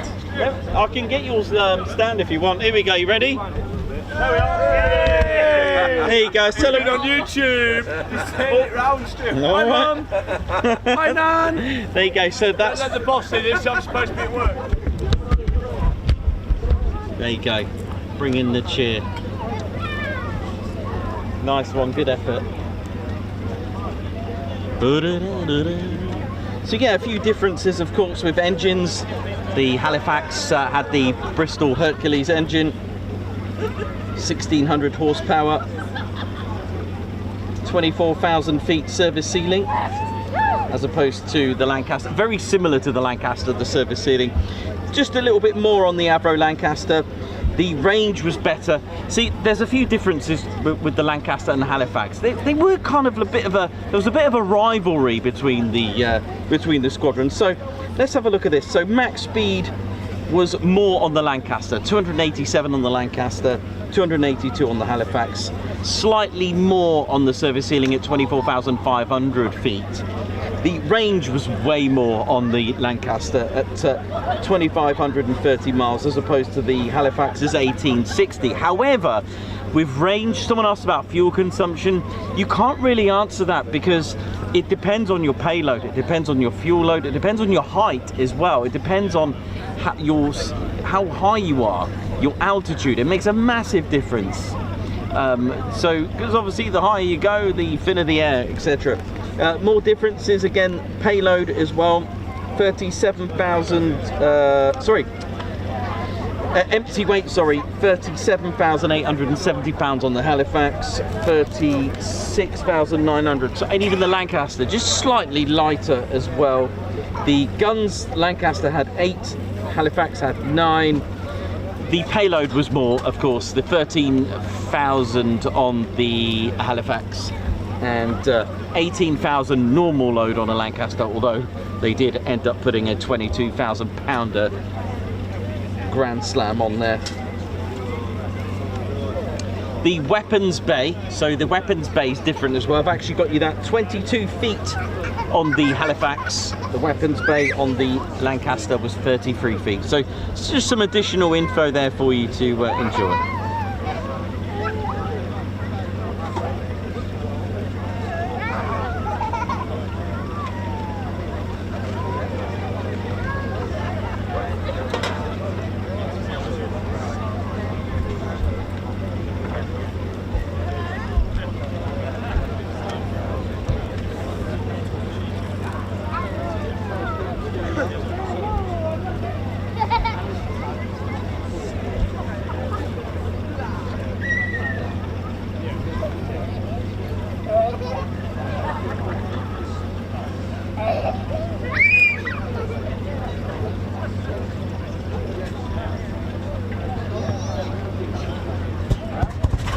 There we go.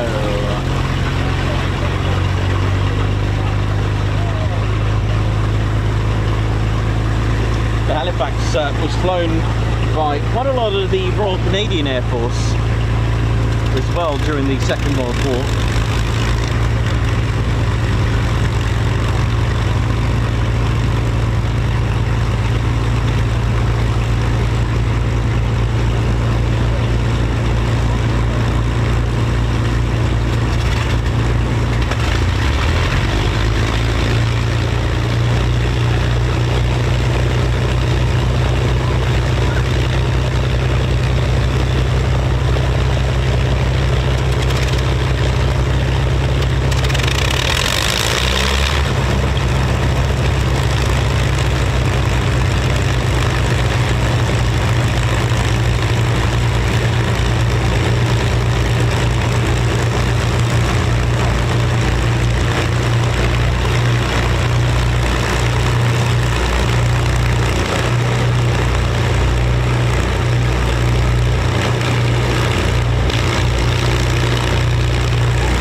rear gunner today.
can tell you now from experience, it's loud.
There we go, ladies, gentlemen, teddy bears. All done, mission complete.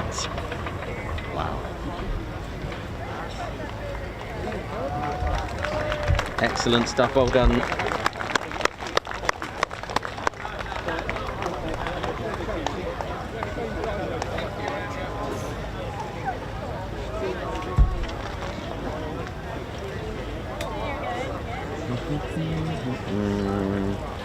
Well, that is us done, ladies, gents, teddy bears. Before we go, a couple of guards marches for you all. Got Scorcher. Thanks, Nikos, for a great stream and all involved at East Kirkby. Guards march to you. Thank you very much. Boots 99 UK as well. Thanks a lot for the super. Oi, Nikos. Thanks a lot, Nikos. Thank you very much. Tracy Smith, a high five and a guards march. Thanks a lot for gifting a Ted Coningsby membership. Guards march to you. Also, a high five and a guards march to Tracy Smith again for the Ted Coningsby membership. Thank you very much for making someone a member. Bye Shy Barnaby, thank you very much for your 1 year membership. Member for 12 months. Congratulations on your 1 year milestone. EP65, high five, guards march to you as well. Thank you very much for that. Thank you for gifting a Ted Coningsby membership, guards march. Also the Flying Duke, thank you very much for the super chat. High five for that one as well. Thanks Ted Nikos for today's bonus stream. Catch up with you and the Jets next week. Thank you very much. Well, that is us done, ladies, gents, teddy bears. Thank you very much. I hope you've enjoyed the experience here, and thanks a lot to those who have donated today here at East Kirkby as well, to Just Jane. Thank you very much for tuning in. It's been absolutely brilliant, like always. It's been fantastic. Just quickly before we go, just want to say a massive thank you to the organisers and Andrew Panton and all the volunteers that have worked extremely hard, and all the exhibitors as well, and all the stands that are here, just making it an absolutely fun day. I hope you are all enjoying it. And for those who have been watching from home or wherever you've been watching in the world, watching friends, family, having a taxi ride, that's kind of cool to see them. I did try to zoom in on a couple of shots as well. But again, a big shout out and a salute to Andrew Panton and all the volunteers and those that put in all that hard work to make this place what it is. And thank you for having us here as well. So fans and viewers, thank you so much. Big salute to you as well. Thank you so much, members, and I hope you've all had a great time with us. So Ted and I are going to go and grab some salmon and some Voss for Ted, and I'll have something a little bit stronger. Not that I'm promoting it. Right, we're done. Right, thank you very much to everyone as well. Thanks to all of you who have donated and all of you who have been really supporting the channel. So thank you. What a great week. So ladies, gents, teddy bears, without further ado, my name's Nichols. I've been your cameraman, historian and commentator. This is Squadron Leader Ted Coningsby. You've been watching the Ted Coningsby channel live here up to former RAF EAST KIRKBY, Lincolnshire Aviation Heritage Centre. So for the last time for this week, it is see you soon. Wish you well. See ya. Come on, Teddy. Let's go, mate. Hit the button, Ted. Hit the button. No, that's the APU, mate.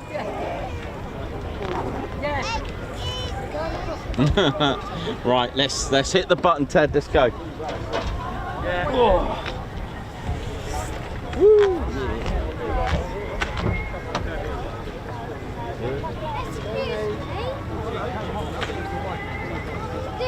So you do Ted Coningsby? My sister carries.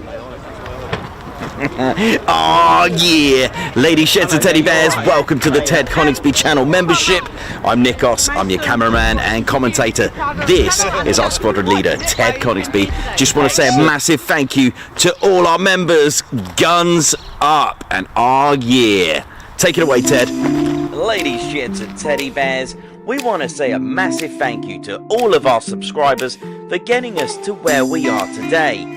We have gone all over the country, from as far as Lossiemouth to Bryce Norton, and military areas such as air weapons ranges, low flying areas, heritage centres and special flights for TED 2.